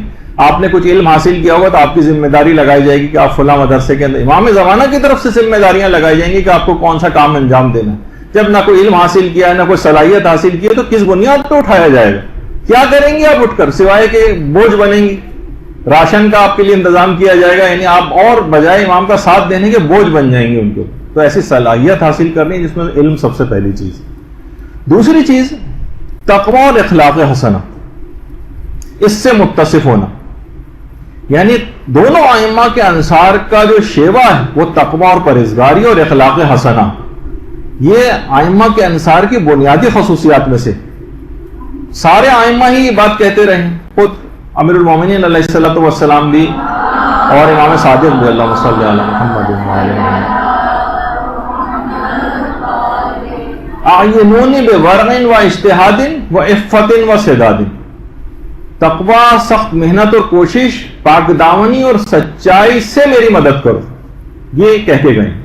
اور یہ وہی بات ہے کہ جو احادیث میں امام زمانہ کے اصحاب کے متعلق بھی بات کہی گئی کہ اگر کوئی شخص یہ چاہے کہ وہ خود کو حضرت قائم کے دوستوں میں شامل کرے تو اسے چاہیے کہ ہر حال میں تقوی اور محاسن اخلاق سے خود کو آراستہ کرے، نفس کشی کرے، نفس کے ساتھ جہاد کرے، تب وہ صحیح منتظر امام زمانہ بن سکے گا اور ان کے انصار میں شامل ہو سکے گا. یہ ایلیجیبلٹی کرائیٹیریاز بتا رہا ہوں. اگر اس کے اوپر کوئی پورا نہیں اترا تو امام زمانہ کے انصار میں شامل نہیں ہو سکے گا. اور جہاد بے نفس کر لیا تو کتنی ہی چیزیں، دنیا کی مشکلات بھی ساری حل ہو جاتی. اور وہ نہیں ملتا کہ جب امام معصوم کو قید کر دیا گیا تھا اور ان کے اوپر شیر چھوڑ دیے گئے تھے تو شیر کس طریقے سے جا کر امام کے قدموں میں جا کر بیٹھ گئے تھے اور گویا سجدے کرنے کی حالت جیسی ہو گئی تھی ان کی. تو امام نے یہ فرمایا تھا کہ جو بھی تقوی پرہیزگاری سے کام لے گا تو وہ جنگلی جانوروں پہ اپنے سامان کو بھی بار کر سکتا ہے. جس طرح گدھے گھوڑے کے اوپر اپنے سامان کو بار کیا جاتا ہے، اس طرح سے موتیو فرما بردار ہو جاتے ہیں. تو اب دیکھیں، جو بھی ناصران امام زمانہ میں شامل ہونا چاہے اسے چاہیے کہ وہ اصحاب امام حسین کی سیرت اور ان کی خصوصیات کو تلاش کرے، خود کو اس سے متصف کرے، تب ہی وہ مددگار امام زمانہ میں شامل ہو سکے. تیسری خصوصیت عبادت ہے. امام حسین کی اصحاب کی جو خصوصیت ہے، خاص طور پر جو شب عاشور، تمام اصحاب امام حسین علیہ السلام نمازوں میں، دعاؤں میں، مناجات میں، رکوع و سجدے کی اذکار، تلاوت قرآن کی آوازیں، مناجاتیں اور خدا کے حضور گریہ و زاری کی آوازوں سے گونج رہی. ان تمام آوازوں نے خیام حسینی کو اپنی لپیٹ میں لیا ہوا تھا. یہی خصوصیات اب امام زمانہ کے جو انصار بنیں گے ان کے اندر ہونی چاہیے. عبادات کے اندر ایسا ہی ان کو آگے ہونا چاہیے، دعاؤں میں ویسے ہی آگے ہونا چاہیے، خواتین کو پردے اور اپنی عفت کی حفاظت کے لحاظ سے ایسے ہی کردار جو ہے اپنانا پڑے گا. دعاؤں کے حوالے سے یعنی ایسا نہیں ہے کہ جو ان دعاؤں کو، اذکار کو اور اس کے علاوہ جو نمازیں ہیں اور جسمانی عبادات ہیں ان سے بہت سے لوگ ذرا غافل ہو جاتے ہیں اور کہتے ہیں بس فقط عمل ہونا چاہیے، کیا کہ آپ فقط جو ہے وہ بس دعائیں اور اذکار ہی پڑھے جا رہے ہیں. یقیناً افراط و تفریط نہیں ہونی چاہیے، لیکن یہ خود بھی ایک مطلوب چیز ہے اور یہ اصحاب امام حسین کی خصوصیات میں سے تھا. اور شب عاشور جیسی رات کہ باقاعدہ ایک رات کی جو مہلت لی گئی تھی اس کے اندر یہ تمام چیزیں ہو رہی تھیں. تو بہرحال اسی طرح سے تو یہ آپ کو بھی یہ ان خصوصی عبادات کے لحاظ سے اس خصوصیت کو پیدا کرنا پڑے گا، کیونکہ ہمیں امام حسین کے اصحاب میں یہی خصوصیات نظر آئی تھیں اور امام زمانہ کے جو انصار ہوں گے ان کے اندر بھی وہی خصوصیات ہوں گی کہ جو کہ امام حسین کے اصحاب میں تھیں. اور اس کے بعد جو اگلی خصوصیت ہوگی وہ دونوں ائمہ کے حوالے سے وہ ثابت قدمی، ان کے انصار ثابت قدمی. یہ نہیں کہ بس ذرا سا معاملات تھوڑے سے خراب ہوئے، ذرا سا گھر کے اندر اونچ نیچ کچھ ہو گئی، ذرا سی کوئی بیماری آ گئی، ذرا کوئی شادی بیاہ کے اندر جانا پڑ گیا تو سارے پردہ اور میک اپ اور وہ تمام کے مسائل جو وہ شروع ہو گئے اس کے اندر.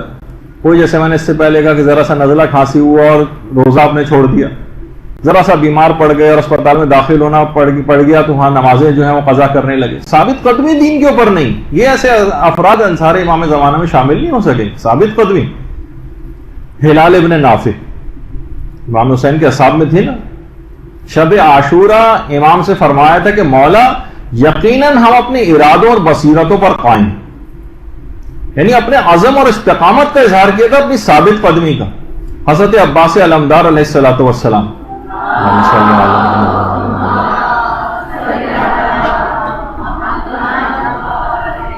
ان تمام افراد کی سیرت کے اوپر عمل کر کے ہی آپ انصار امام میں شامل ہو سکتے ہیں. شب عاشور امام حسین سے کہا تھا حضرت عباس نے ہماری جان آپ پر فدا ہو، ہم مرنے کے بعد بھی اپنے خون آلود نرخروں اور حلقوں سے اور اپنے ہاتھوں اور چہروں سے آپ کی حمایت جاری رکھیں. ہم یعنی مرنے کے بعد اپنے خون آلود نرخروں اور حلقوں سے آپ کی حمایت جاری رکھیں اور ہم اپنے وعدے کو وفا کریں. اور یہی استقامت امام زمانہ علیہ السلام کے انصار میں بھی ہے. یہ نہیں کہ بس شادی ہوئی تو مدرسے کو اور علم دین کو خیر آباد کہہ دیا، ذرا بچے ہوئے اور گھر کی مصروفیات ہوئی تو تبلیغات کو فراموش کر دیا، اب دین کے لیے کوئی وقت نہیں رہا. جس کے پاس دین کو دینے کے لیے کوئی ٹائم نہیں انصار امام میں شامل ہونے سے وہ رہ جائے گا. اس کا نام لکھ کر وہاں وہ افراد بھی اپنا ٹائم ضائع نہیں کریں گے. آپ کے پاس نہیں ہے نا ٹائم تو وہ بھی ٹائم ضائع نہیں کریں گے ان انصار امام کی لسٹ میں آپ کے نام کے اندراج پر. نوجوان ہیں بس وہ اچھی جاب، بزنس اور اس میں ایسا منہمک ہے کہ اب دین کی ان کو کوئی گویا فکر ہی نہیں رہی. استقامت ہونی چاہیے دین کے اندر، چاہے دنیا کا کوئی بھی کام کسی بھی پروفیشن میں آپ ہوں لیکن دین کے لیے کچھ وقت ضرور نکالنا. یہ تیسری یا چوتھی خصوصیت تھی ثابت قدمی. پانچویں خصوصیت ہمیں نظر آتی کہ مسلسل خدا کی طرف توجہ، مسلسل خدا کی طرف توجہ. حضرت زینب سلام اللہ علیہ نے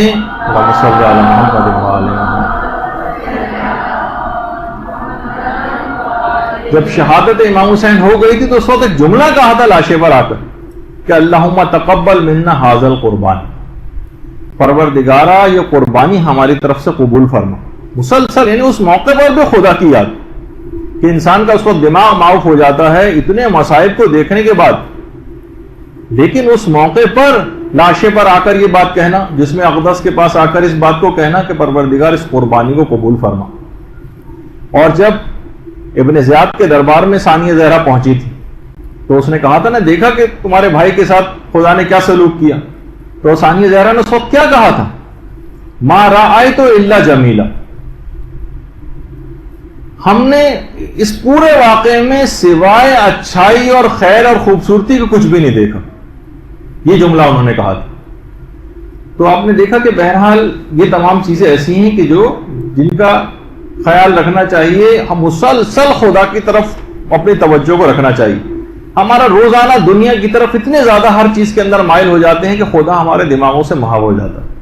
اور عمومی حالات میں جبکہ یعنی ایک لحاظ سے ہر طرح کی سہولیات حاصل، اس میں خدا دماغ سے نکلا جا رہا ہے، اور اس موقع پر اس وقت کو یاد کریں گے جب یہ واقعہ ہوا تھا، جب حضرت ثانیہ زہرا نے یہ جملے کہے تھے۔ اس کے بعد دین کی حمایت اور حفاظت، یہ دونوں ائمہ کے انصار کا شعار۔ حضرت عباس نے یہی تو کہا تھا نا، اس کے باوجود کہ تم نے میرے دائیں ہاتھ کو قطع کر دیا، خدا کی قسم ہرگز ہم اپنے دین کی حفاظت اور حمایت سے دستبردار نہیں ہیں۔ ہاتھ کٹ چکا ہے، اس موقع پر یہ بات کہی، اور یہ اسی وجہ سے انصار امام حسین علیہ السلام کی جو زیارت ہے اس کے اندر بھی یہ جملہ کہا گیا ہے کہ السلام علیکم یا انصار دین اللہ۔ تو اب آپ خود بتائیے کہ نصرت دین کیا آج کل ہم لوگ کر رہے ہیں؟ دیکھیں اس زمانے میں ہے نا کہ امام حسین کے اصحاب نے کیوں قیام کیا تھا؟ دین کی شکل بگاڑ دی گئی تھی، احکام کو پائمال کیا جا رہا تھا، گناہ جو ہے معاشرے کے اندر بڑھتے چلے جا رہے تھے۔ انصار امام حسین علیہ السلام اٹھ کھڑے ہوئے، دین کو ایک نئی زندگی دی۔ اب یہی بات امام زمانہ علیہ السلام کے اصحاب میں بھی ہوگی، انہیں بھی انحرافات کے خلاف، برائیوں کے خلاف، ظلم کے خلاف اٹھ کھڑے ہونا چاہیے، اور اپنی ہر صلاحیت کو ان کو استعمال کرنا۔ اس دین کی نصرت فقط میدان جنگ میں نہیں ہوتی کہ ہم انتظار کریں، جیسے ہمارے نوجوانوں کے دماغ میں ہے کہ ہمیں صرف گن چلانی چاہیے، اور یہ بھی ایک اہم ترین چیز ہے کہ جس کو حاصل کرنا، لیکن یہ سب ذمہ داریوں سے فقط ایک اکیلی ذمہ داری نہیں، تو ہر صلاحیت کو استعمال کرنا۔ جب ہی امیر المومنین علیہ السلام نے امام زمانہ کے لیے بات کہی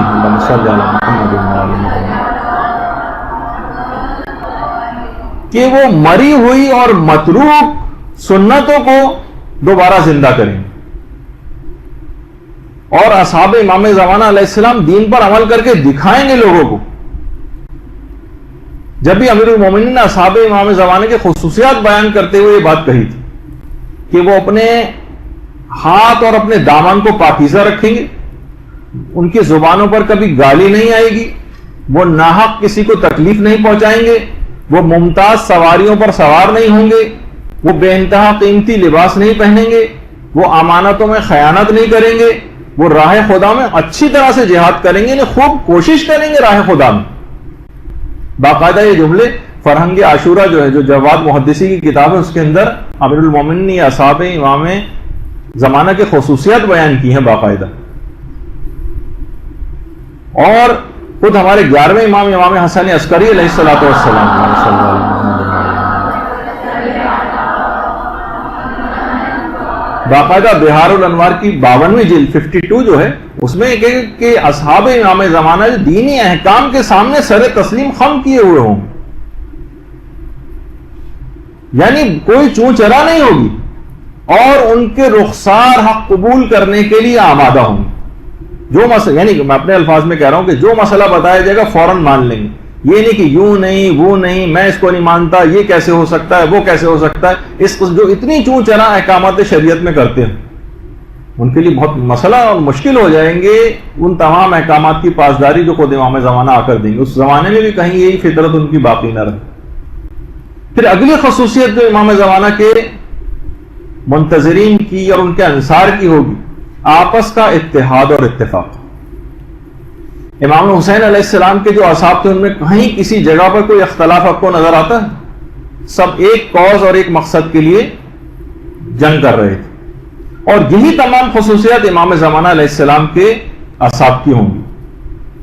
امام حسن عسکری علیہ السلام فرماتے ہیں اللہم صلی علی محمد کہ ان کے دل کینے اور دشمنی سے پاک ہوں گے۔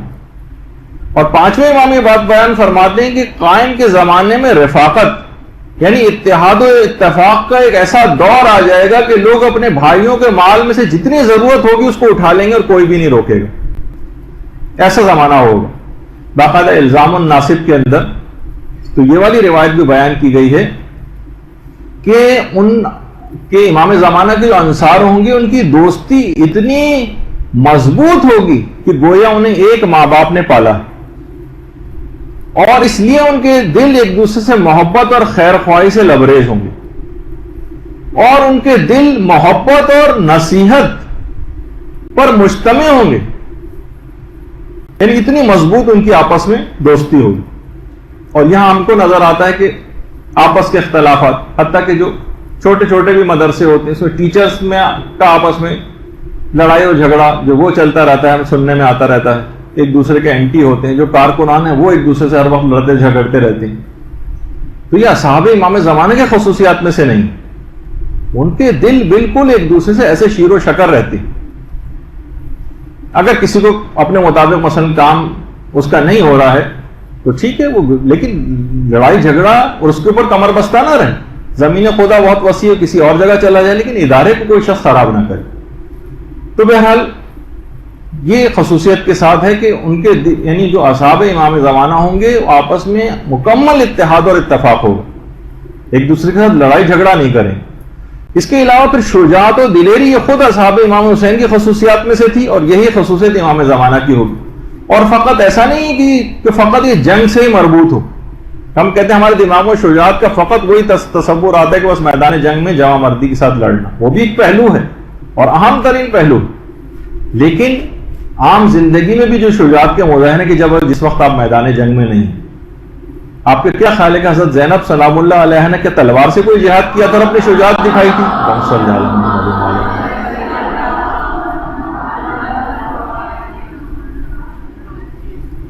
کیا وہ شجاع نہیں تھی؟ اتنا مصائب آپ خود سوچیں. ایک عورت ہونے کے حوالے سے ایک عورت کو کتنا ٹوٹ جانا چاہیے تھا. دربار میں گھنٹوں کے لیے اسی وجہ سے کھڑا رکھا گیا تھا، ڈی مورلائز کرنے کے لیے، نفسیاتی دباؤ ڈالنے کے لیے. اور اس سے پہلے کی بھوک اور پیاس اور مصائب اور جسمانی کمزوری جس کے متعلق آپ پڑھتی ہیں، جو خواتین آپ کے جو نماز بیٹھ کر پڑھنے کے مسئلے ہیں، کتنے ایکسٹریم کے اوپر جا کر نماز میں بیٹھنے کی اجازت ملتی. تو ایسا موقع ان کے ساتھ آ گیا تھا کہ نمازیں بیٹھ کر پڑھنے لگی. اس موقع پر دربار کے اندر اتنی شجاعت کا مظاہرہ، اتنی شجاعت کا مظاہرہ اپنے خطبات کے اندر کیا تھا کہ ابن زیاد تک نے گستاخی کر کے ایک بات کہی تھی اور ثانیہ زہرا کو اے متکبر خاتون کہہ کر پکارا تھا. یہ کمال شجاعت حضرت ثانیہ زہرا سلام اللہ علیہ تھی. کہ میں نے کہا نا کہ اتنے مصائب کے بعد ایک عورت کو کتنا ٹوٹ جانا چاہیے تھا، لیکن شجاعت اور دلیری. اب یہی شجاعت امام زمانہ علیہ السلام کے انصار کے اندر بھی ہوگی کہ جب جنگ سے تلوار کا موقع آ جائے تو وہاں پر اس شجاعت کا مظاہرہ کرنا ہے، اور جب یہ موقع نہ ہو تو گناہوں کے مقابلے میں قیام کر کے شجاعت کا مظاہرہ کرنا. اب امر بالمعروف اور نہی عن المنکر کر کے شجاعت کا مظاہرہ کرنا. اب انحرافات کے خلاف آواز بلند کر کے شجاعت کا مظاہرہ کرنا، اپنی توانائیاں لگانا ہے. لیکن مسئلہ ہمارے یہاں کیا ہو گیا، خاص طور پر خواتین ساری شجاعت کا مظاہرہ اپنے شوہر کے سامنے، اپنی ساس اور نندوں کے سامنے اور گھریلو لڑائی جھگڑوں کے اندر جو ہے وہ لگائی ہوئی. یعنی صرف وہی شجاعت ہم کو جو نظر آ رہی ہے. اس میں متعلق بات کرنے کا اس وقت زیادہ ٹائم نہیں، لیکن آپ دماغوں میں رکھیں کہ اس پر بہت زیادہ غور کیجیے گا کہ جتنی زبان کی صلاحیتوں کا استعمال آپ گھر میں اور لڑائی جھگڑوں کے درمیان ان مواقعوں پر کرتی ہیں، وہ اصل میں وہ صلاحیت دین کے لیے استعمال ہونی چاہیے. اور جب بھی انصار امام زمانہ کی خصوصیات میں ایک چیز کہی گئی ہے کہ این مبید اہل الفسوق والعصیان والطغیان، کہاں ہے گناہ، فساد اور سرکشی کی بنیادوں کو ڈھانے والے.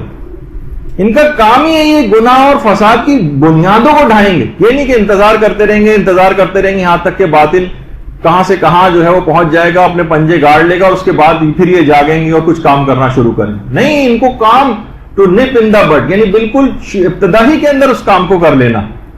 جہاں کوئی انحراف نظر آئے، کہیں اس کی ابتدا نظر آئے، اس کو شناخت کر کے، یہ نہیں کہ وہ تناور درخت بن جائے تو شاخیں اور کوپلیں کاٹتے پھرے. یہ بنیادوں کو ڈھانے والا ان کو بننا چاہیے. اور یہی وجہ ہے کہ آیت اللہ ثانوی باقاعدہ ایران میں مرجع ہیں اور صاحب رسالہ ہیں، خود یہ فرماتے ہیں کہ شہداء کربلا کو دفن کرنے میں عورتیں مردوں پر مقدم تھیں. بنی اسد کے مرد، بنی اسد آپ کو پتا ہے نا کہ امام نے انہی سے سب سے پہلے آ کر کربلا کی زمین خریدی. یہ جب واقع کربلا ہو گیا تھا اور لاشیں بکھرے ہوئے تھے تو اتنا خوف و ہراس کا عالم تھا کہ بنی اسد کا کوئی مرد نکل نہیں رہا تھا. تو عورتوں نے اس وقت اپنی زبان کا صحیح استعمال کیا تھا اور شجاعت دکھائی تھی اور مردوں کو غیرت دلائی تھی کہ اگر تم نہیں جاؤ گے تو ہم جائیں گے اور جا کر دفن کریں گے. اور اس کے بعد پھر یہ جملے سن کر مردوں کو غیرت آئی اور پھر نکلے اور شہدائے کربلا کو دفن کرنے کا اہتمام کیا. اور آج بھی وہی قبیلہ بنی اسد چلا آ رہا ہے باقاعدہ عراق میں. وہ قبیلہ بنی اسد وہ اپنے ان کا ایک دستہ بھی آتا ہے باقاعدہ اور ماتم کرتا ہوا گریہ گزاری کرتا ہوا لوگوں کو نظر آتا ہے. تو کچھ خصوصیات تھیں, خصوصیات تو بھی اور بھی بہت ساری لیکن اتنا وقت نہیں ہے ہمارے پاس. اچھا اب آ جائیے ان خصوصیات کے ساتھ ساتھ ہم انتظار کیسے کریں. انتظار کرنے کا آخر صحیح طریقہ ہے کیا؟ دیکھیے اگر ہم روایات کو دیکھتے ہیں کہ روایات میں انتظار کو کن چیزوں سے تشبیہ دی گئی. دیکھیے تشبیہ دینے میں ہمیشہ بہت قریبی مماثلتیں ہوتی ہیں جب بھی تشبیہ دی جاتی. مثلا اس میز کو ہم سورج سے تشبیہ دینے لگے تو کوئی تشبیہ نہیں بنے گی نا. تو تشبیہ دینے میں کچھ خصوصیات ہوتی ہیں. اچھا کن چیزوں سے تشبیہ دی گئی ہے؟ مثلا کسی نے امیر المومنین سے پوچھا کہ سب سے بہترین عمل کون سا ہے تو آپ نے فرمایا کہ انتظار فرض یعنی امام کا انتظار کرنا, امام زمانہ علیہ السلام کا انتظار کرنے کو افضل عبادت قرار دیا گیا ہے بہت ساری روایتوں میں. اچھا جو افضل یعنی تمام عبادات میں سب سے افضل تو کیا آپ کے خیال میں انتظار بس جس طریقے سے ہم یہ انتظار کر رہے ہیں بس ہاں امام زمانہ آئیں گے بستر پہ لیٹے ہوئے ہیں فسق و فجور کے اندر مشغول ہیں, کہ اس پہ اتنا بڑا ثواب آپ کو مل جائے گا؟ کچھ روایت میں انتظار کرنے والا ایسا ہی ہے جیسے وہ رسول خدا کے ساتھ جہاد میں مصروف ہو. انتظار کرنے والے کے لیے ایک بات کہی گئی کہ ایسا ہی جیسے جہاد میں مصروف ہو. تو آپ کے خیال میں ہم کیا یہاں پر کیا ایسی زندگی ایسا انتظار کر رہے ہیں؟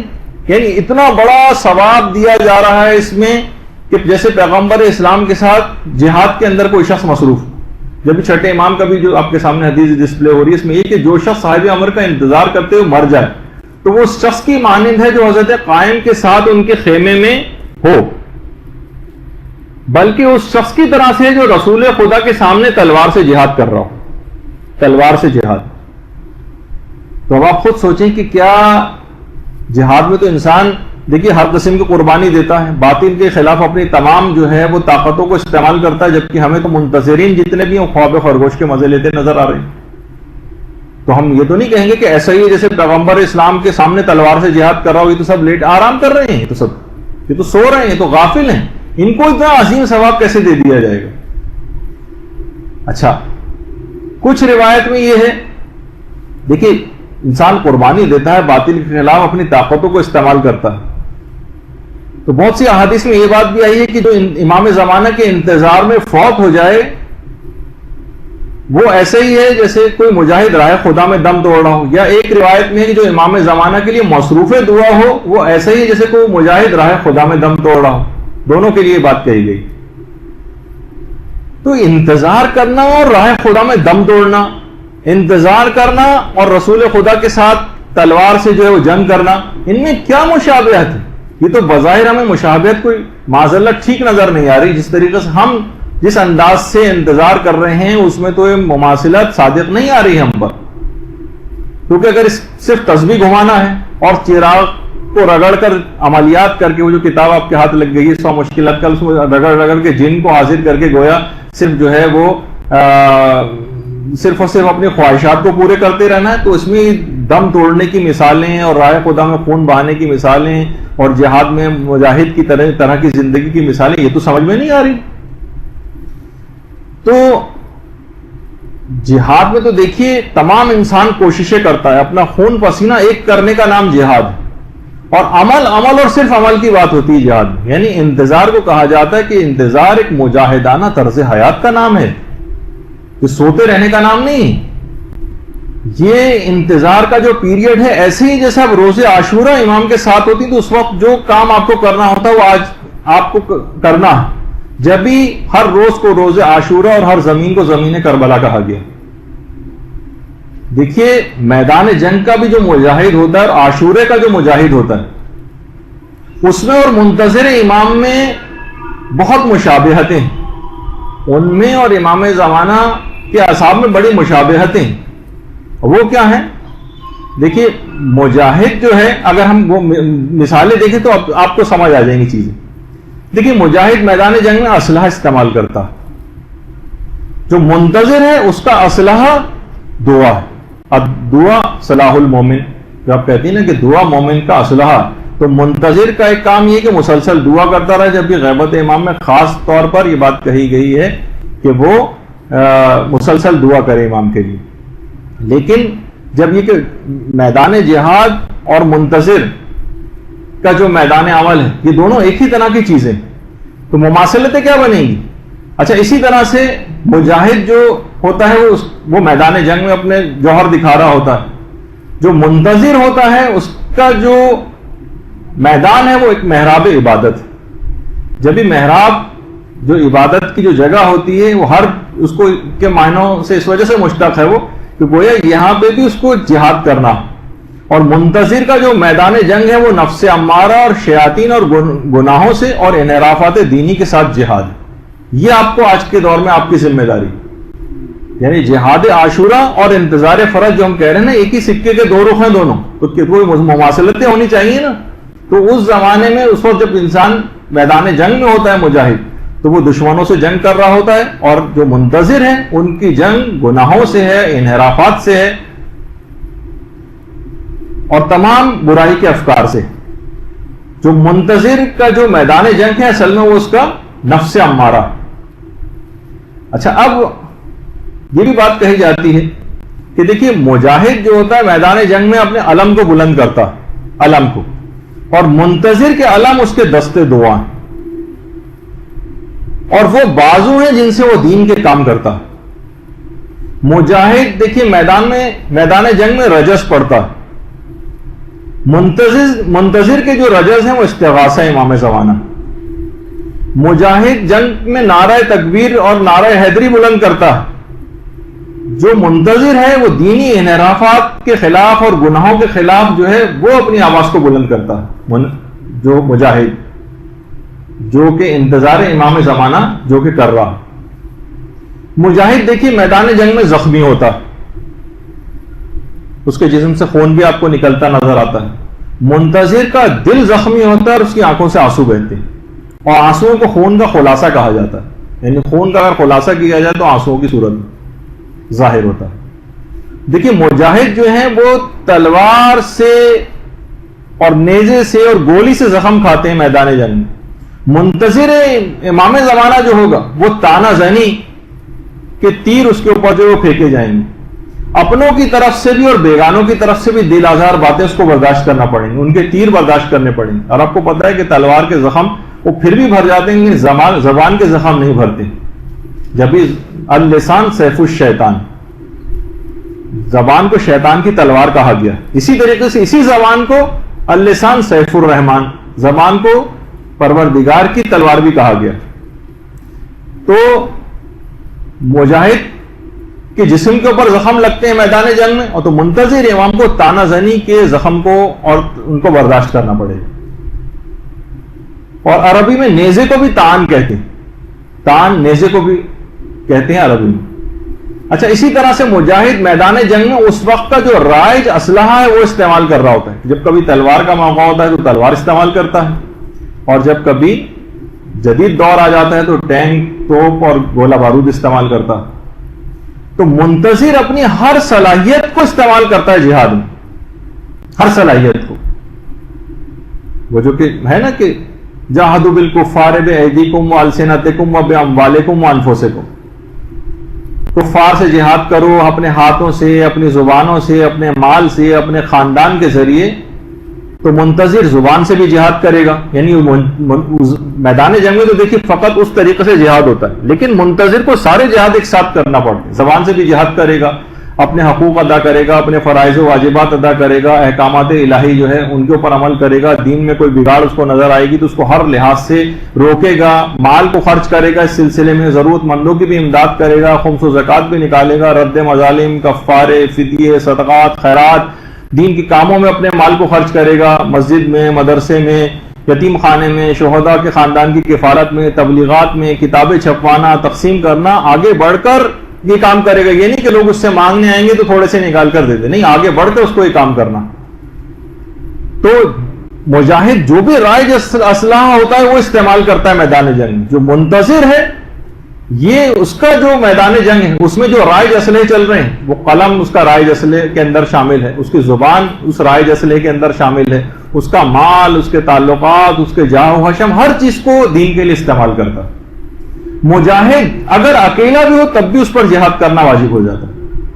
کتنے ایسے اصحاب امام تھے جنہوں نے اکیلے جہاد کیا تھا. رشید حجری، قمبر، میثم تمار، ہاتھ پاؤں کٹ گئے ہیں، سولی دے دی گئی ہے، مگر زبان سے فضائل بیان کرتے چلے جا رہے ہیں.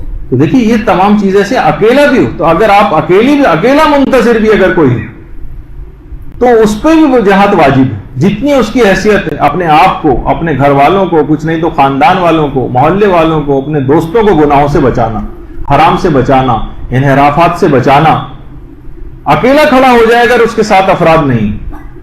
وہ تھا نا کہ امام خمینی کے پاس اس زمانے میں شاہ کا دور چل رہا تھا اور کوئی عالم دین جو ہے وہ پارلیمنٹ کے رکن تھے وہاں کی، وہ آئے اور کہا کہ فلاں قانون سازی ہو رہی تھی اور ہمیں ووٹنگ کے لیے کہا گیا. تو انہوں نے فخریہ آ کر بتایا کہ میں نے کوئی ووٹ نہیں دیا، میں نے ووٹ نہیں دیا اس قانون کے لیے. امام خمینی نے کہا کہ آپ نے یہ فقط اتنا کرنا کافی نہیں تھا، آپ کو آواز اٹھانی چاہیے تھی اور بولنا چاہیے تھا.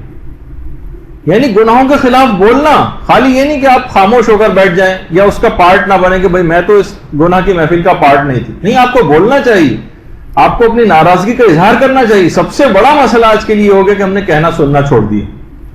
مجاہد اکیلا بھی ہو، ضروری نہیں کہ اتنے سارے افراد آپ کے ساتھ ہوں تو آپ نکل کے جائیں گے اور وہاں جا کر بات کریں گے. نہیں، اکیلی ہو تب بھی آپ کو جہاد کرنا.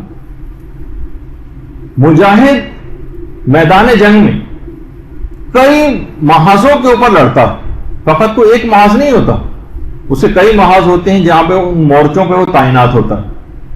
سب ایک ہی جگہ پہ تو جمع نہیں ہو جاتے نا، تو فرنٹ لائن پہ ہوتا ہے، تو کوئی جناب پیچھے کوئی بیک اپ دے رہا ہوتا ہے، کوئی جو ہے وہ میڈیکل ٹیم میں شامل ہوتا ہے، کوئی جو ہے وہ ایمونیشن کی سپلائی کر رہا ہوتا ہے، کچھ راڈار وغیرہ جو ہوتے ہیں ان کو مانیٹر کر رہا ہوتا ہے. ہر ایک سے الگ الگ کام ہے.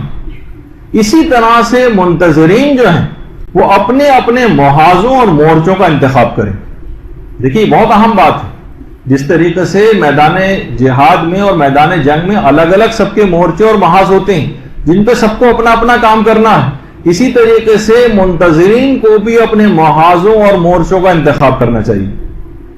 کوئی درس و تدریس سے وابستہ ہو، کوئی جناب مالدار ہے تو وہ مال کو خرچ کرے، کسی کے پاس وسائل ہیں تو وسائل کو خرچ کرے، کوئی معاشیات، تعلیم، کاروبار، کسی بھی طرح سے جو بھی کوئی کام فریضہ ادا ایسا کرنا چاہے وہ خود ہی اپنے مورچے کا خود انتخاب کرے. وہ دیکھے کہ میں کیا کر سکتا ہوں، بس اس محاذ اور مورچے کو ڈٹ جائے. مثلا یہاں پہ میں ایک عظیم شخصیت کا یہاں پر تذکرہ کرتا ہوں. آپ میں سے ایک گروپ ایسا ہے کہ جو ان کی کلاسز لے بھی چکا ہے، آغا اصغر صاحب. آغا اصغر صاحب ویسے تو اسلام آباد میں رہتے تھے، پھر اس کے بعد کراچی آ گئے اور آج کل بھی کراچی ہی میں ہیں. اور بہرحال ان کی خدمات یہ کہ انہوں نے غسل، کفن اور دفن کتنی جگہوں پہ ایسی تھیں کہ جہاں پر شیعہ حضرات اویلیبل بھی نہیں ہوتے تھے، اور اس کفن سروس کا خود سے آغاز کیا. موبائل سروس بھی چلے، اپنے ایک محاذ اور مورچے کا انتخاب کر لیا کہ بس میں اس کے اندر اپنی تمام زندگی کو لگاؤں گا. کہاں کیسی کیسی شہید ہونے والوں کی لاشیں، کہاں کہاں بم دھماکوں والے، کتنے افراد ایسے ہیں.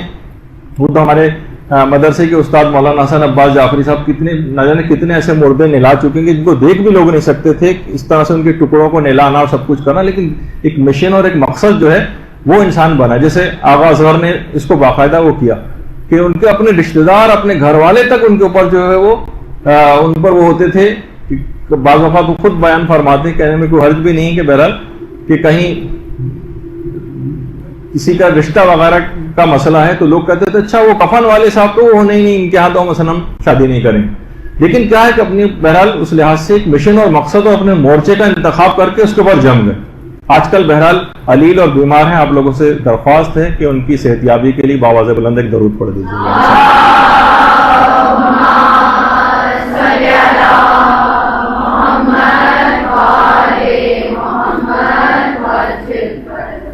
تو آپ دیکھیں کہ کون کون سے شعبے ایسے ہیں کہ جن کے اندر کام نہیں ہوا ہے، ان کا آپ انتخاب کریں، کہاں پر واقعی آپ کی ضرورت ہے اس کا آپ انتخاب کریں۔ اچھا دیکھیے، خود مجاہد کے لیے جو ہم مماثلتیں نکال رہے ہیں، مجاہد کے لیے میدان جنگ سے، میدان جہاد سے فرار اختیار کرنا حرام، گناہ کبیرہ میں سے باقاعدہ الفرار من الزحف، میدان جہاد سے فرار اختیار کرنا۔ اسی طرح محاذ جنگ پر سستی کا مظاہرہ کرنا، محاذ جنگ پر سوتے رہنا، محاذ جنگ پر ہوشیار نہ رہنا، محاذ جنگ پر احمقانہ پن کا مظاہرہ کرنا، محاذ جنگ پر سفلا پن اور اس کا احمقانہ پن کا مظاہرہ کرنا، یہ حرام ہے سب چیز۔ تو اسی طریقے سے منتظر کے لیے بھی اپنے انتخاب کردہ محاذ سے فرار اختیار کرنا حرام ہے، سستی کرنا حرام ہے، کاہلی کرنا حرام ہے، ذمہ داریاں اپنی پوری نہ کرنا حرام ہے، احمقانہ پن کا، بے وقوفیوں کا مظاہرہ کرنا اور سفلے پن کا مظاہرہ کرنا یہ حرام ہے، اور وقت کو ضائع کرنا بھی حرام۔ آپ انتظار فرج کے میدان میں وہاں پر اپنے محاذ میں ایسی لاؤبالی والی زندگی گزارنا اس کو کسی طور پر بھی سازگار نہیں ہے، اور یہ انتظار فرج کے اس مورچے سے شکست کا باعث بن جائے گی اگر آپ نے یہاں پر احمقانہ پن کا مظاہرہ کیا۔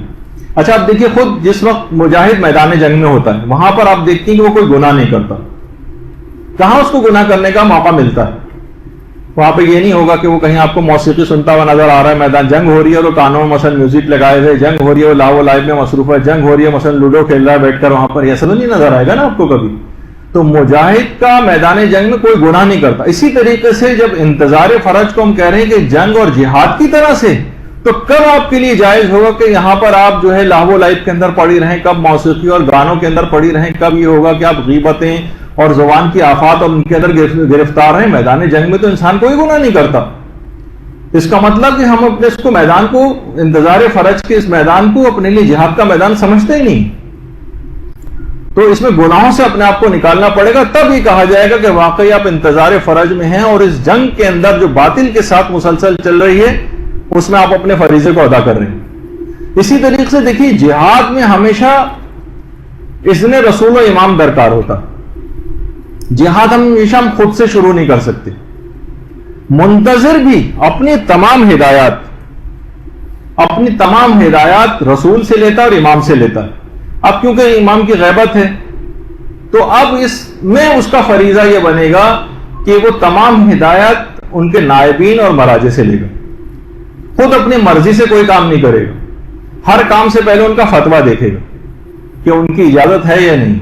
امام زمانہ کیونکہ ہمارے نگاہوں سے اوجھل ہے، لیکن ان کے نائبین موجود، کیونکہ جہاد کبھی بھی اپنی مرضی سے نہیں شروع کر سکتے، یا تو رسول و امام کی اجازت سے ہوگا یا ان کی غیر موجودگی میں ان کے نائبین کی بات مانی جائے گی۔ اچھا اسی طرح سے دیکھیے، میدان جہاد میں مجاہد کی ذرا سی غلطی اور غفلت جان لیوا ثابت ہوتی ہے۔ حضرت قاسم کے متعلق ملتا ہے، حضرت قاسم بن الحسن جن کی اور حضرت علی اکبر، ان دونوں کی پیدائش بھی اسی شعبان کے مہینے میں صلی اللہ علیہ وسلم۔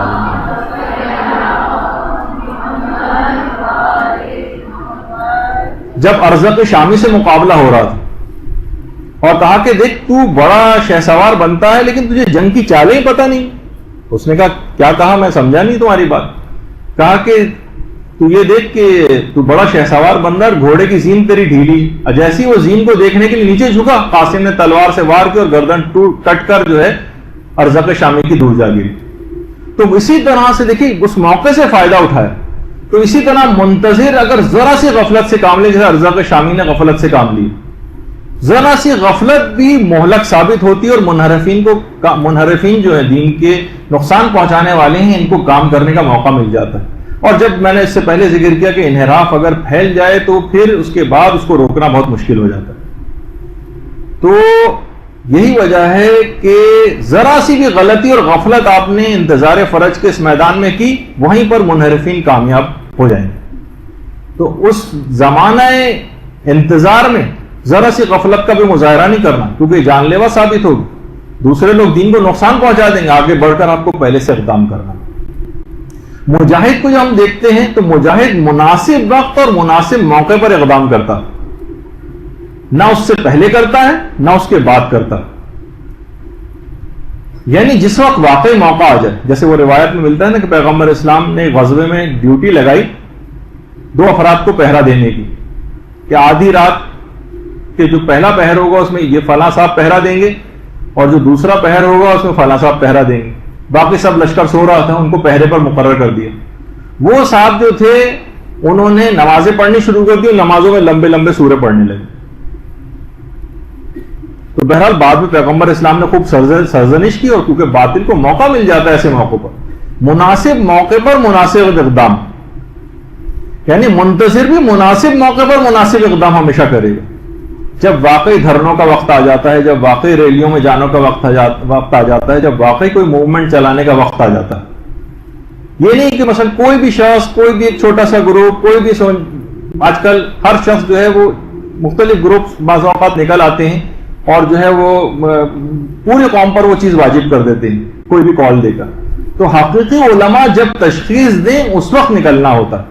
دیکھیے پہلے گراؤنڈ ورک مکمل کرنا پڑتا ہے، جب قوم اس لحاظ سے مضبوط ہو جاتی ہے تو پھر واقعی وقت آ جاتا ہے۔ ظلم کے خلاف آواز کو بلند کرنا ہے، باطل کے خلاف احتجاج کرنا ہے، بالکل یہ حقیقی بات ہے، لیکن ہر شخص کے کہنے پر نہیں، بلکہ جب واقعی حقیقی علماء جو اس کو تشخیص دے دیں۔ امام خمینی کی بھی جو 63 سے 78 تک کی جو باقاعدہ تحریک تھی، جب اس موقع پر روڈوں پہ نکلنے کا وقت نہیں آیا تھا، گراؤنڈ ورک مکمل ہو رہا تھا، اس وقت امام خمینی کے انقلاب کو کیسٹ کا انقلاب کہا جاتا ہے۔ کیسٹس کے ذریعے لاکھوں کاپیاں بنتی تھیں، جب قوم پوری تیار ہو گئی ہر لحاظ سے اور روڈوں پہ نکلنے کا وقت آیا تو پھر پوری قوم روڈوں پر بھی نکلی۔ تو بعض اوقات ایسا نہ ہو کہ بہت سے کچھ ایسے بظاہر جو کہ چھوٹے مقاصد ہیں اس پر ہم پوری اپنی توانائیاں لگا دیں اور دشمن کو پورا موقع مل جائے۔ جب علماء کا بھی کام ہے کہ وہ اس سلسلے میں مراجع وغیرہ سے رہنمائی لیا کریں، تو بہرحال ایسا نہ ہو کہ کوئی غلط موقع کا انتخاب کر لیا جائے جوش و جذبات میں آ کر۔ اچھا، اسی طرح سے مجاہد جو ہے وہ جنگ کی مناسب پلاننگ کرتا،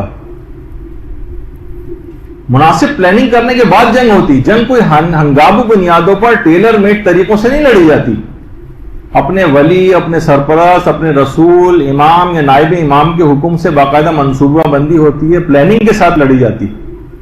تو منتظر بھی اس انتظار فرج کے میدان جنگ میں پوری پلاننگ کے ساتھ کام کرتا ہے، ایسا نہیں کہ بس ایسی بس منہ اٹھا کے کوئی سا بھی کام شروع کر دیا، نہیں، پوری پلاننگ ہونی چاہیے، کچھ شارٹ ٹرم ٹارگیٹس ہونے چاہیے، کچھ جو ہے وہ لانگ ٹرم ٹارگیٹس ہونے چاہیے، کچھ انٹرمیڈیٹ قسم کے ٹارگیٹس ہونے چاہیے، مکمل مشاورت ہو، منصوبہ بندی ہو، پلاننگ ہو کہ ہم ظہور کی راہ کو ہم کیسے ہموار کریں، باقاعدہ اس کی پوری مکمل پلاننگ ہونی چاہیے کہ جب امام زمانہ ظہور کریں گے تو ہر شعبہ زندگی میں عادل افراد کی ان کو ضرورت ہوگی۔ ظاہر ہے گناہگار اور فاسق و فاجر افراد کو تعینات نہیں کیا جائے گا، تو اب صالح افراد کی تعداد کو بڑھانا ہے۔ اب صالح افراد کی تعداد کو آپ کیسے بڑھائیں گے؟ واعظ و نصیحت کر کے، تبلیغات کر کے، تبلیغی مجلسیں پڑھ کے، دروس منعقد کر کے، تب لوگ اس قابل بنیں گے کہ وہ امام کی بات پر آ کر عمل کریں۔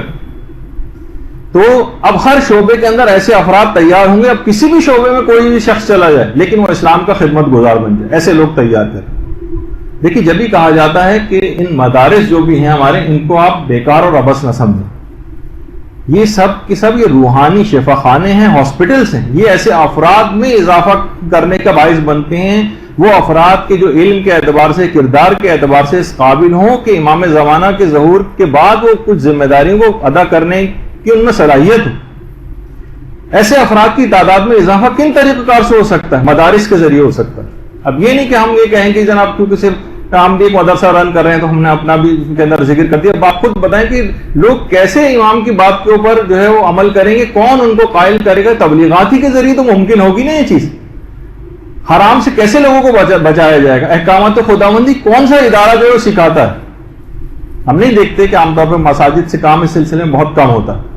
مجالس کے اندر وہ کہتے ہیں کہ جناب یہ کوئی فقہی مسائل بیان کرنے کا اور جناب فلاں چیز کا تو یہ موقع نہیں ہے، تو صرف فضائل وغیرہ یہاں پہ صرف بیان کیے جاتے ہیں۔ درس وغیرہ کا نہ انعقاد ہوتا ہے، اگر انعقاد ہوتا بھی تو 5-7 افراد کے علاوہ اس کے اندر کوئی بیٹھا ہوا نہیں ہوتا۔ تو آپ خود بتائیے کہ پھر یہ تبلیغات ہوں گی کیسے؟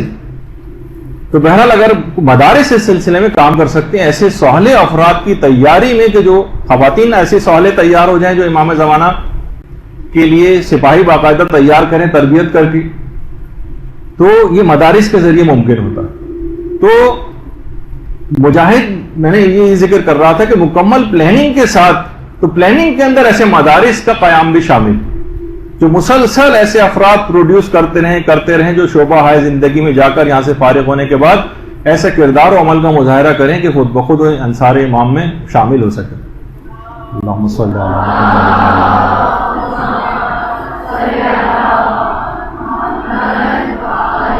اچھا. اب اس کے بعد مجاہدین دیکھیے میدان جنگ میں مکمل تعاون، اتحاد اور اتفاق سے جنگ لڑتے، مکمل کوآرڈینیشن ہونی چاہیے، نظم و ضبط ہونا چاہیے.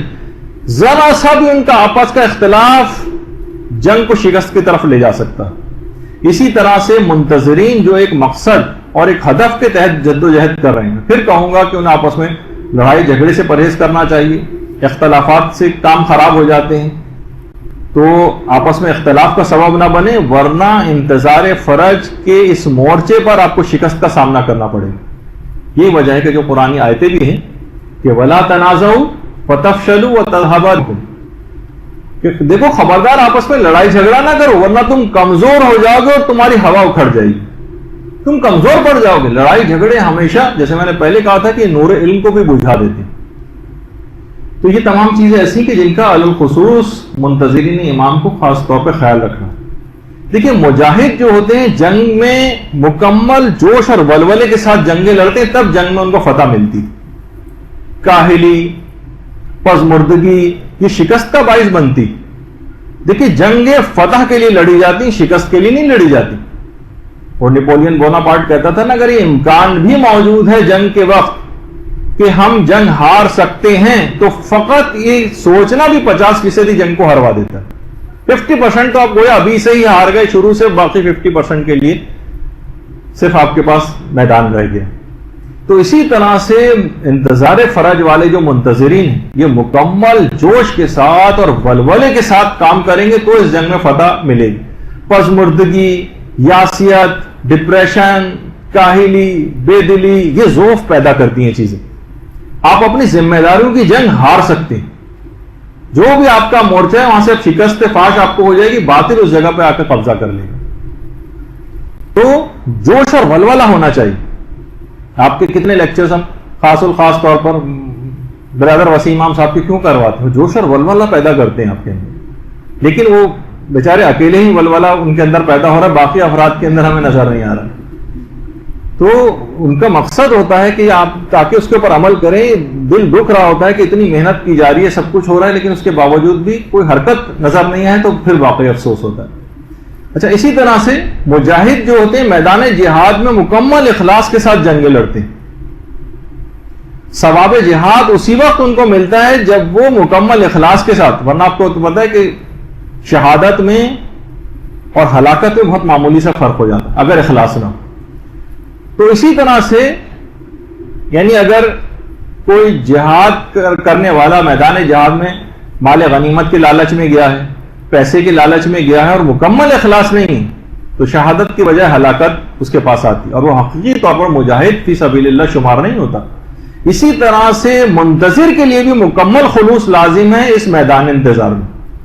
اب پیسوں کا لالچ، تنخواہوں کا لالچ وہ تو آپ کا حق ہے، آپ کو ملے گا، لیکن مکمل اخلاص کے ساتھ اس جنگ کو لڑنا ہے انتظار فرض. ذرا سے 1000-1500 روپے بھی کسی جگہ زیادہ نظر آتے ہیں تو ادھر سے ادھر ٹیچرز کا 500 روپے 1000 روپے کے لیے ادھر سے ادھر چلے جانا، اداروں سے بے وفائی ہوتی. بات سے ایک خاتون ایسی تھی کہ جن کے متعلق جو 12 سال جو مدرسے میں باقاعدہ پڑھی، دین کی یعنی اتنے فائدے انہوں نے مدرسے سے حاصل کی، اور جب ان سے کہا گیا کہ بھئی آپ یہاں پر آ کر جو بچوں کی جو کلاسز ہو رہی ہیں اس کے اندر سمر کیمپ کے اندر پڑھائیں، تو انہوں نے پہلے کہا کہ پہلے ہمیں تنخواہ بتائیے کتنی ملے گی، اس کے بعد ہم ڈیسائیڈ کریں گے کہ آنا ہے یا نہیں. اگر اخلاص دیکھیں، یہ تو چند ٹکے ایسے ہیں کہ یہ تو کافروں مشرکوں خدا اپنے دشمنوں کو بھی دے دیتا ہے، لیکن اخلاص کے ساتھ پھر انتظار فرج کے میدان میں ایسے ہی ہوگا کہ جیسے امام زمانہ تشریف لائے، آپ کہیں گے مولا بتائیے کہ پیسے کتنے ملیں گے تو ہم آپ کے لیے کام کریں. امام زمانہ اس وقت موجود ہیں، آپ کے امام ہیں، ٹھیک ہے ہمارے سامنے آنکھوں کے نہیں، لیکن کام انہی کے چل رہے ہیں سارے دینی کام. ٹھیک ہے یہ نہیں کہ ہم کہہ رہے کہ کوئی فی سبیل اللہ یا مفت میں کوئی کام کرنے کی بات کی جا رہی، لیکن پہلے سے اس طرح سے شرطیں لگانا اخلاص کے منافی لگتا. اچھا اسی طرح سے مجاہد جب میدان جنگ میں ہوتا ہے تو لغویات اور فضول تعلقات سے بھی لا محالہ بچا رہتا میدان جنگ میں. اب فضول گفتگو بھی نہیں کر رہا ہے, اپنے کام سے کام رکھے ہوئے ہیں, فضول تعلقات, بیٹھا ہوا مثلا اپنے بیوی بچوں کی تصویریں دیکھ رہے ہیں, وہاں جنگ چل رہی ہے, وہ بیٹھا ہوا اپنی بیوی بچوں کی تصویر نکالے ہوئے, یا کوئی اس کا بھائی میدان جنگ میں اس سے بیٹھ کر خوش گپیاں کر رہا ہے, کہیں نظر آتا ہے ایسا؟ نہیں, جہادی سرگرمیوں میں مشغول نظر آئے گا. تو اسی طرح سے بالکل دیکھیے کتنی ایسی مثالیں کہ انتظار فرج میں جو فضولیات سے اپنے آپ کو دامن کو بچاتا ہے, مسلسل دین خدا کے لیے کام کرنے میں مصروف رہتا ہے. جیسے آپ آیت اللہ موسیٰ صدر, قذافی نے ان کو غائب کیا, قذافی خیر واصل جہنم ہوا, لیکن بہرحال یہ کہ آیت اللہ موسیٰ صدر اتنا دین اسلام کے لیے کام کرتے تھے, اتنا کام کرتے تھے کہ 2 سال ہو گئے تھے اپنی بیوی سے ملاقات کیے ہوئے. اور ایک موقع پر جب ایک کانفرنس ہو رہی تھی تو ان کی زوجہ نے کسی اس کانفرنس کے ہال میں آ کر کسی دروازے سے جھانک کر فقط ان کو دیکھا تھا اور روتی رہی تھی, کیونکہ اس کے فوراً بعد انہیں کسی اور جگہ جانا تھا. آپ حیران ہوں گے کہ بھئی یہ کون سا ہے, اگر دیکھا جائے تو ان کی کتنی مذمت آپ خواتین کی طرف سے ہوگی کہ بتائیے 2 سال سے تو موقع بھی نہیں ملا کہ اپنی بیوی سے آ کر مل لیتے مثلا. بھائی دین خدا کے لیے واقعی انسان اتنا ہو جاتا ہے, اتنا مصروف, اس کے لیے اس کے سامنے ایک بہت بڑا ہدف اور ایک مقصد ہوتا ہے. ہم یہ نہیں کہہ رہے معاذ اللہ کہ جو ہے شخص جو ہے اپنے بیوی بچوں کو چھوڑ دے, یقیناً یہ بات نہیں. اگر کوئی اس قسم کی کوئی بات کرے گا کہ وہاں یہ چیز سکھائی جا رہی ہے تو بالکل غلط بات ہے.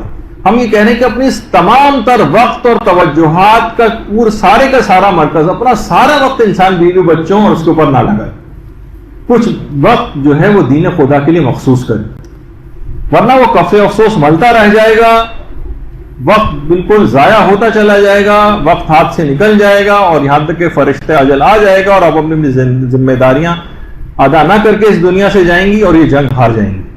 انتظار فرج کے لیے قبروں سے اٹھایا بھی نہیں جائے گا ایسے افراد کے لیے جو اپنی زندگی میں کچھ کر کے نہیں گئے, اور ان کو بعد کی زندگی میں, نے پچھلی دفعہ بھی کہا تھا کہ کیسے ممکن ہے کہ اپنی جو زندگی آپ کو دی گئی تھی اس میں تو آپ نے کوئی امام کے لیے کام نہیں کیا, اور مرنے کے بعد آپ کو اٹھایا جائے گا کہ آپ کام کریں, کیسے ممکن کہ پورا آپ کے پاس میدان تھا, آپ کو عمل کا موقع دیا گیا تو اس میں آپ نے کوئی کام نہیں کیا. اسی طرح سے مجاہد مکمل ٹریننگ لے کر دیکھیے محاذ جنگ پر جاتا ہے, مکمل ٹریننگ لے کر. وہ جناب اسلحہ چلانے کی بھی ٹریننگ لیتا ہے, ایران میں خواتین لیتی ہیں, خواتین پہ جہاد واجب نہیں ہے, لیکن بہرحال وہ تمام شعبوں کے اندر جب اتنی زیادہ آگے ہیں تو اس کے اندر بھی وہ آگے آئے ہیں. یہاں پہ ہمارے فقط ایک شعبے کو لے کے میں نے بہت سی جگہوں پہ خواتین کے صرف یہ والے اشتہارات لگے دیکھیں جس میں وہ گن اور راکٹ لانچر وغیرہ چلا رہے ہیں. نہیں, یہ والا آپ کا یہاں کا کام نہیں. جب واقعی پورا جبکہ ایران میدان جہاد بنا ہوا ہے اور ہر مورچے کے اوپر جو وہاں پہ افراد بیٹھے ہوئے اور پوری دنیا سے مقابلہ کر رہے ہیں, تو وہاں پر خواتین اگر اس طرح سے لوگوں کے جذبہ جہاد کو ابھارنے کے لیے اور مردوں کو غیرت دلانے کے حوالے سے اگر اس طرح کی کوئی ٹریننگ کرتی نظر آ رہی ہے تو وہاں کے لیے سازگار, آپ کے لیے نہیں کہ آپ سب جو ہے وہ کل سے ہی جو ہے اس کی ٹریننگ لینے کے لیے نکل جائیں مثلا. تو آپ کا محاذ کچھ اور ہے. تو اسلحہ چلانے کی بھی جو وہ ٹریننگ لیتا ہے, اس طرح فوجی مشقیں ہوتی ہیں, اور جناب مختلف قسم کی جو مشقیں مستقل طور پر کی جاتی ہیں, پریکٹس کی جاتی ہے. اگر یہ والی پریکٹس نہ ہو اور یہ اس طرح کی ٹریننگ نہ لی جائے تو انسان جنگ ہار جاتا ہے.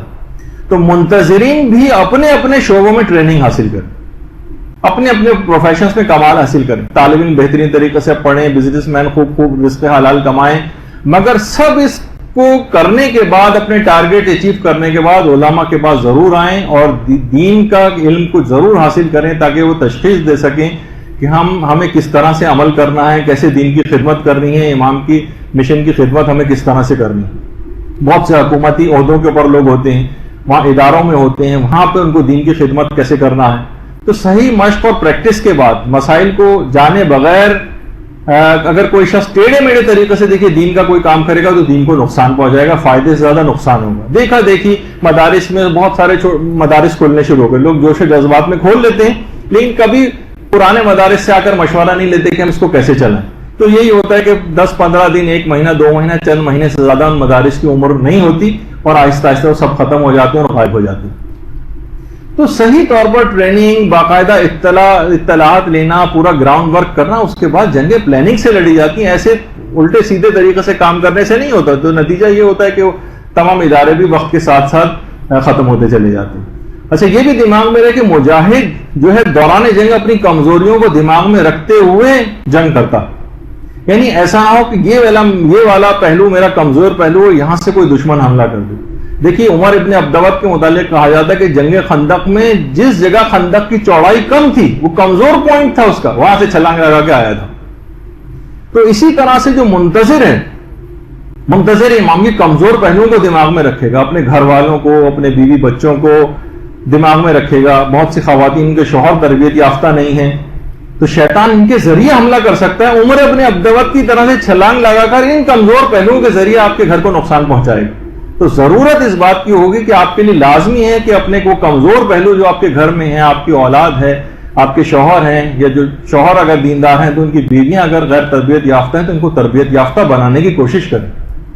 ورنہ عمر ابن عبدوت کی طرح طریقے پر ایک کمزور پہلوؤں کے ذریعے آپ پر حملہ کرے گا اور دین کے کام آپ کو نہیں کرنے دے گا اگر آپ نے ان کے اوپر کام نہیں کیا اور صرف ذاتی طور پر ہی صرف دین کے اندر آگے بڑھی. اچھا، اب دیکھیے مجاہد کے متعلق یہ بات بھی کہی جاتی ہے کہ مجاہد صرف زمانے امن، صرف زمانے جنگ میں نہیں، زمانے امن میں بھی مسلسل جنگ کی تیاریاں کرتا رہتا. زمانے امن میں جنگ کی تیاری کریں گے تو آپ کو کامیابی ملے گی، جس کی مثال جو ہے وہ حزب اللہ لبنان کی. فقط وہ صرف جنگی تیاریاں نہیں، اس کے علاوہ بھی ان کی جو ٹریننگ ہوتی. لیکن مثلا کہ اسرائیل کو جو شکست فاش دی، مسلسل ٹریننگ لیتے رہے وہاں کے لوگ زمانے امن میں بھی، اور صرف فوجی اعتبار سے نہیں، مسلسل آپ دیکھتی ہیں کہ کتنے افراد جو باقاعدہ وہاں پر جمع ہوتے ہیں، علماء کے خطاب ان کے لیے ہوتے ہیں، ان کے جوش و جذبات کو ابھارا جاتا ہے. وہ لوگ یعنی اتنے قوی ایمان اگر ہو جائے تو پھر اس طرح کی جنگیں بھی لڑی جاتی ہیں. جہاد اکبر سے جب انسان فارغ ہو جاتا ہے نفس کے خلاف جہاد کر کے، تو پھر جہاد اصغر کے لیے قربانی دینے کے لیے آگے آتا ہے اور اپنی گردن کو کٹواتا ہے. یعنی ایسا نہیں کہ کوئی لاوالی سے ایسی شخص اٹھ کے جہاد کرنے چلا جائے، نہیں، وہ اپنی جان کو بچائے گا. جو اپنی جان کو ہتھیلی پر لے کر آئے گا وہ ہوگا جو جہاد اکبر کر چکا ہوگا پہلے، یعنی اپنے نفس کے خلاف جہاد. تو اب دیکھیے بہت سارے ہم یہ دیکھتے ہیں کہ جو منتظرین ہیں، اب ان کے ساتھ یہ ہوتا ہے ذرا سی ان کو اچھی جاب ملی، بچے اچھے اسکولوں کے اندر پڑھ رہے ہیں، ذرا مالی سکون ہے، اب کیا ہے، اب ہریالی سوچنے لگتی ہیں. اب جناب پکنکس پہ جا رہے ہیں اور لاہو و لعب کے اندر جا رہے ہیں اور آؤٹنگز پہ جا رہے ہیں اور فلمیں اور ڈرامے جو ہیں وہ دیکھے جا رہے ہیں اور کھانوں کی دعوتیں ہو رہی ہیں، رشتہ دار بلا وجہ ایک دوسرے کے گھر گھنٹوں آنا جانا، میل ملاقات ہر وقت، اتنا کہ دین کے لیے کوئی کام کرنے کا وقت باقی نہیں بچا. دیکھیے عیش و عشرت کا زمانہ نہیں ہے، زمانہ انتظار. یہ زمانے امن میں جنگ کی تیاری کا زمانہ ہے. یہاں پر جنگ کی تیاری کی جائے گی تو اس وقت کو آپ کو ضائع نہیں کرنا. اور کیا ہوتا ہے، مجاہد دیکھیے دشمن کی تہمتوں اور طعنوں کی پرواہ نہیں کرتا. اسے کوئی لاکھ برا بھلا کہے، وہ اپنا کام کیے چلا جاتا ہے، بھرپور طریقے سے دفاع کرتا ہے. کیا پھر مثلاً مصلحتاً خاموش بھی اگر ہوتا ہے لیکن اپنے کام سے باز نہیں آتا. جیسے کہ امام حسین علیہ السلام جب کربلا میں موجود تھے تو اللہم صلی علی محمد و علی محمد، تو فقط زبانی ایسا نہیں تھا کہ ان کے صرف تلواروں سے ان کے اوپر حملہ کیا، نہیں، زبانی بھی جو تانے جو ہے وہ برسائے گئے تھے. تاکہ نماز کا اتنا اہتمام کیوں کیا جا رہا ہے، اے حسین تمہاری نماز خدا کو قبول ہی کب ہے. زبانی تانے دیے گئے تھے اور امام کے دل کو چھلنی کیا تھا. تو اسی طرح سے منتظر امام جو ہیں ان کو بھی تانوں کے ذریعے برا بھلا کہہ کر، ایکسٹریمسٹ کہہ کر، ملا یا ملانی کہہ کر آپ کو جو ہے وہ تانے دیے جائیں گے، لیکن آپ کو پرواہ نہیں کرنی اور مشن امام میں مستقل اپنے کام کو کیے جانا ہے. کسی ملامت کرنے والے کی ملامت کی پرواہ نہیں کرنی. اسی طرح سے جیسے کہ ابھی ذکر ہوا کہ مجاہد تمام احکامات میں ہیڈ کوارٹر کے احکامات کا پابند ہوتا ہے، اس سے اپنے رابطے کو منقطع نہیں کرتا، تمام احکامات وہیں سے لیتا ہے. تو منتظر کو بھی پہلے احکامات اپنے مرضی سے حاصل کرنے چاہیے، اس کے مطابق عمل کرنا چاہیے. یہ نہ ہو کہ عمل پہلے لوگ کر لیتے ہیں اور بعد میں آ کر پوچھتے ہیں کہ اس کو صحیح کرنے کا کوئی طریقہ بتائیے. نہیں، ہمیشہ یہ دماغ میں ہونا چاہیے کہ پہلے ہم آ کر پوچھ لیں کہ کیا ہے، پھر اس کے مطابق عمل کریں. لوگ غلطیوں پہ غلطیاں کر کر اس کو اصلاح کی فکر میں پھر بعد میں پڑھتے ہیں تو بہت مشکلات اس وقت ہو جاتی ہیں. اچھا، پھر ایک بات اور اس کے اندر، بس اس کے بعد ہماری جلدی گفتگو ختم ہونے والی ہے، کہ دیکھیے میدان جہاد اور جنگ کہ جتنے بھی مصارف ہوتے ہیں، یہ جو مختلف ٹیکس لوگ دیتے ہیں، اس سے حکومتیں جنگوں کے مصارف پورے کرتی ہیں. اگر لوگ ٹیکس نہ دیں تو حکومتیں کہاں سے اخراجات لے کر آئیں جنگ لڑنے کے لیے؟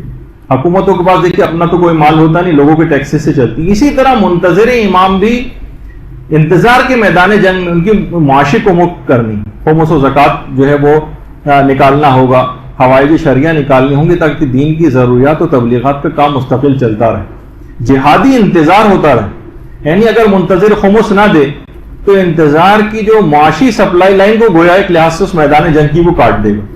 اور یہ آپ کو بات یاد رکھ لیجیے، خمس کی جو گفتگو ہوئی تھی اس میں بھی میں نے یہ بات کہی تھی کہ جتنے بھی اجتماعی اور منظم کام ہوتے ہیں وہ وافر مقدار میں پیسوں کی مسلسل کانسٹنٹ سپلائی سے چلتے ہیں۔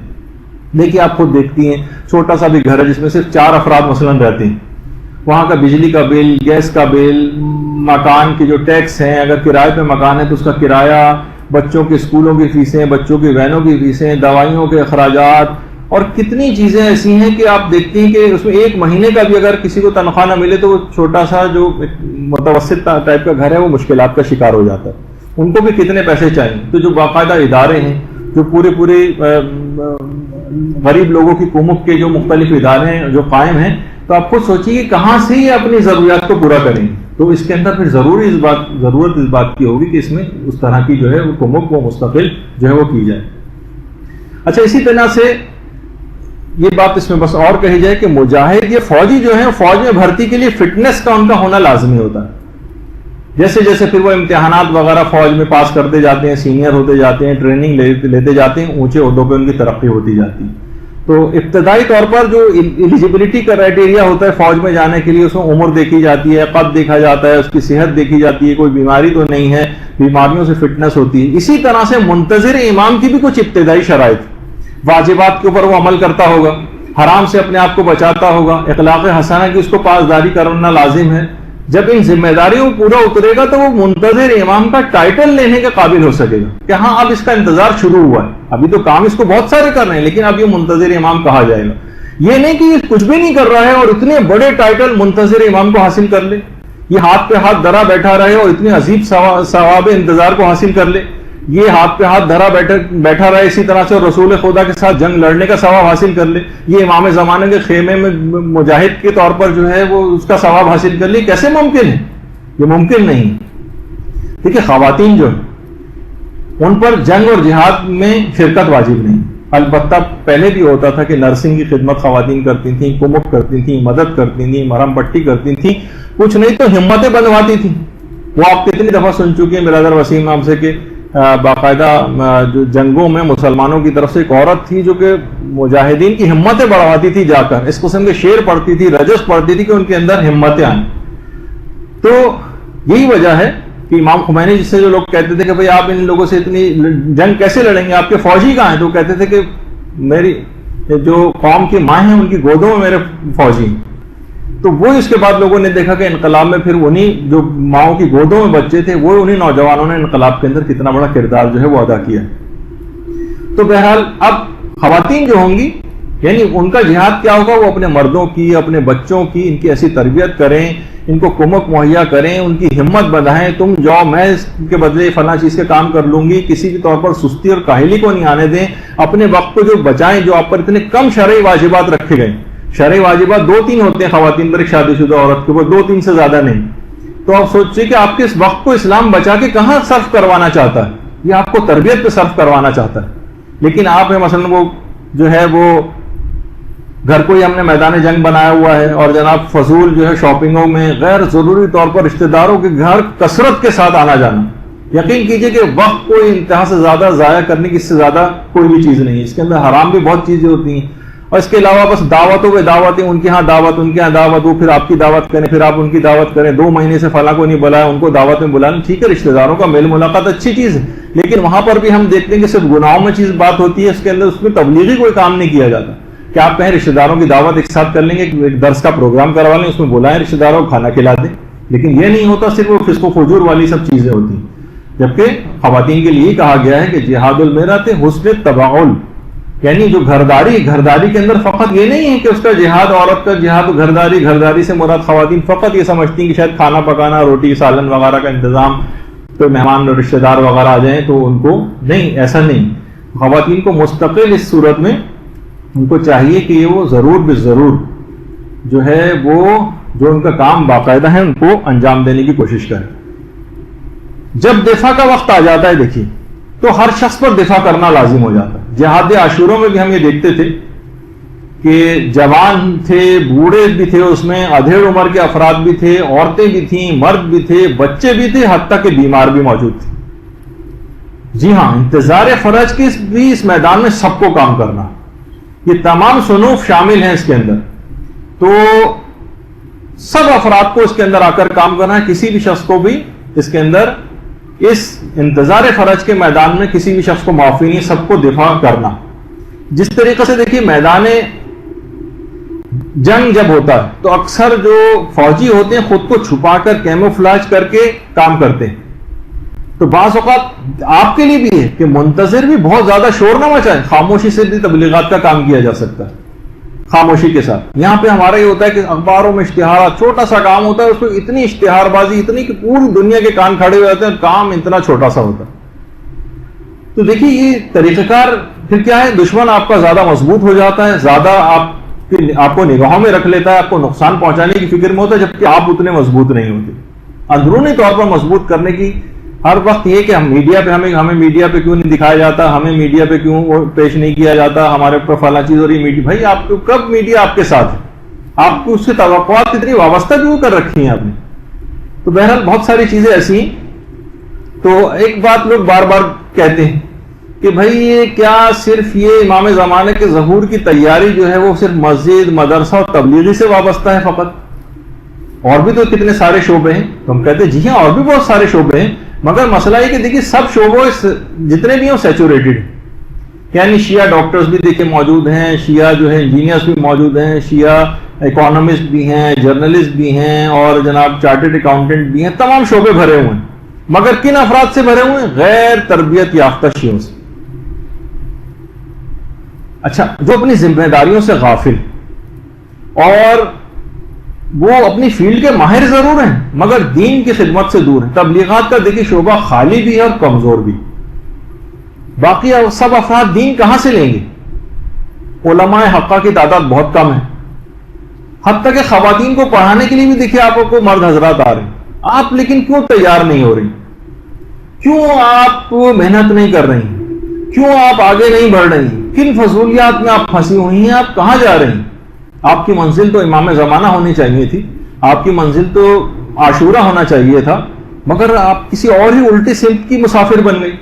جتنا سفر آپ کرتی جائیں گی اتنی منزل سے دور ہوتی جائیں گی اگر سمت صحیح نہ ہو۔ جب یہ ہم بات بار بار کہہ رہے ہیں کہ جہاد عاشورہ اور انتظار فرج ایک ہی سکے کے دو رخ ہیں، تو عاشورے کا مجاہد اور انتظار کرنے والا جو ہے امام زمانہ کا جو حقیقی منتظر ہے، یہ ایک ہی صف میں کھڑے ہیں ذمہ داریوں کے اعتبار سے۔ بس فقط فرق اتنا ہے کہ جو عاشورے کے مجاہد تھے یہ کامیابی حاصل کر چکے ہیں، اور جو منتظر فرج ہیں ان کی جنگ ابھی تک چل رہی ہے، بس فرق اتنا۔ اگر یہ منتظرین جتنے بھی ہیں یہ عاشورے کے فاتح مجاہدین کے کردار کو اپنائیں گے اور ان کی سیرت پر چلیں گے، تبھی یہ عام زندگی میں بھی اگر یہ اس طرح کا کردار اپنائیں گے جیسے کہ جہاد عاشورہ کے مجاہدین کا کردار تھا، تبھی یہ انتظار فرج کی اس جنگ میں کامیابی حاصل کر سکتے ہیں۔ کیونکہ اب دیکھیے بس اس میں آخری بات اور کر دی جائے کہ ایک یوسف یعقوب تھے اور ایک یوسف زہرا۔ اچھا دیکھیے، یعقوب کو معلوم بھی تھا کہ یوسف زندہ ہیں، بادشاہ بھی بن گئے ہیں، مگر فراق میں اتنا روتے رہے کہ آنکھیں اپنی ضائع کر لیں۔ ہمیں نہیں معلوم کہ حضرت امام زمانہ کہاں، ہمیں تو یعقوب سے بھی دیکھیے زیادہ رونا چاہیے۔ بعض علماء تو کہتے ہیں کہ امام حسین سے زیادہ تنہا اور اکیلے ہیں امام زمانہ۔ امام حسین کے پاس حضرت عباس جیسا بھائی تھا، زینب جیسی بہن تھی، علی اکبر جیسا بیٹا، قاسم، اور امام زمانہ کے پاس یہ ایسے اکیلے اور تنہا، اور 13 معصومین کی شہادت کے غم کے ساتھ کوئی بھی ایسا شخص نہیں نظر آتا کہ جو امام زمانہ کے متعلق سوچتا بھی ہو، ان کے دکھ کو محسوس بھی کرتا ہو۔ یعنی دیکھیے کہ آپ مجھے خود یاد کر کے بتائیں، وہ دن بتائیں، وہ ہفتہ، مہینہ یا سال کہ جب امام زمانہ کے لیے کبھی آپ روئیں، مولا آپ کہاں ہیں؟ یہ اندھی آنکھیں آپ کو کیوں نہیں دیکھ پاتی؟ آپ کیوں ہم سے ناراض ہیں؟ ایران کے ایک مشہور مدرس آغا دانشمند فرماتے ہیں کہ ایک عالم نے باقاعدہ جمکران میں 13 رمضان المبارک کو امام زمانہ کی زیارت کی.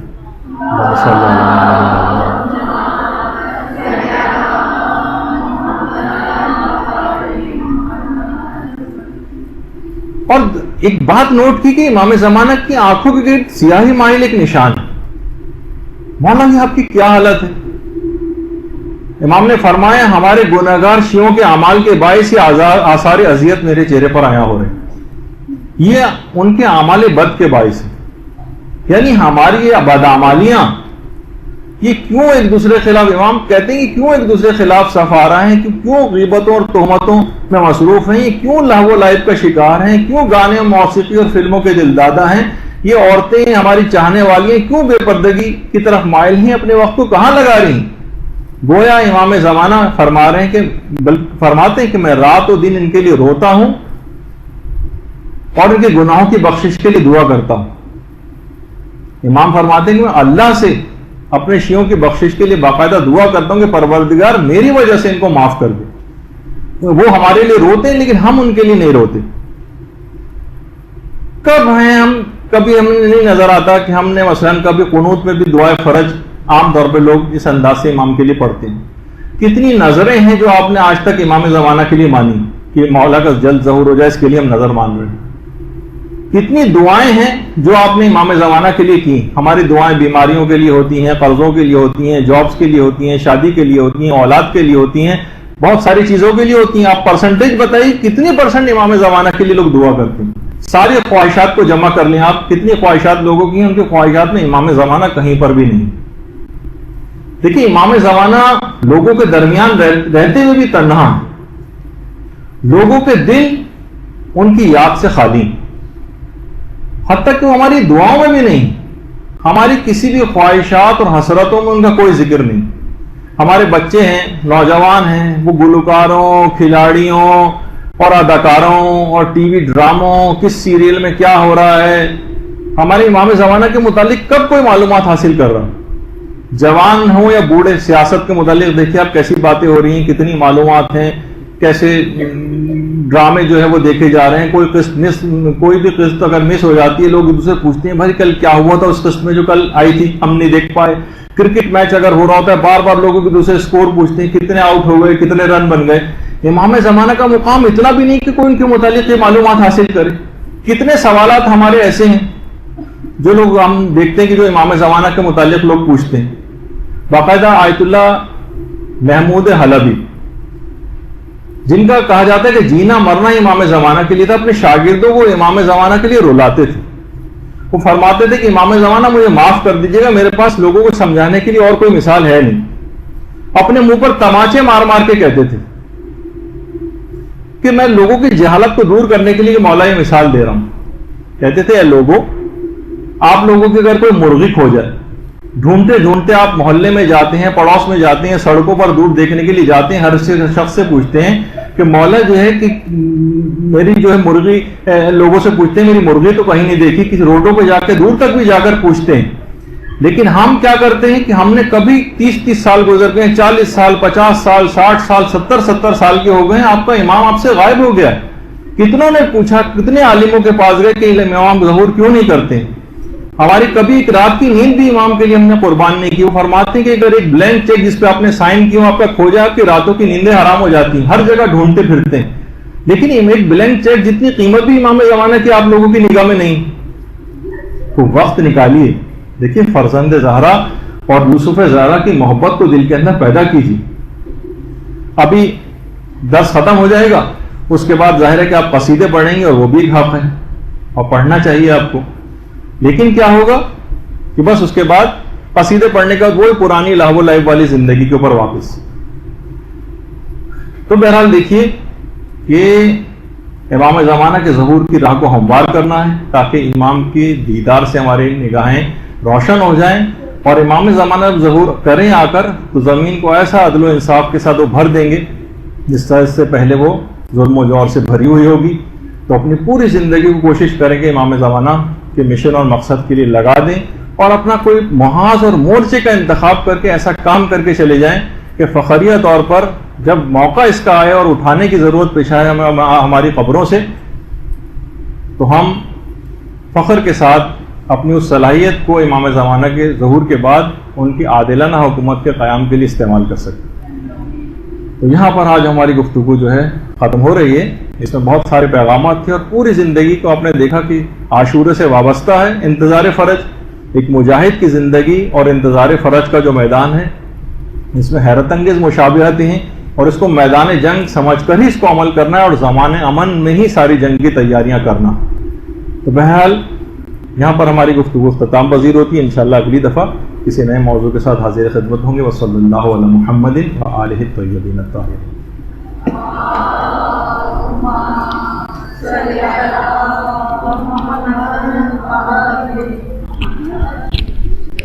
اللجن اللجن اللجن اللجن یا مولا اللجن اللجن اللجن اللجن اللجن اللجن اللجن یا صاحب الزمان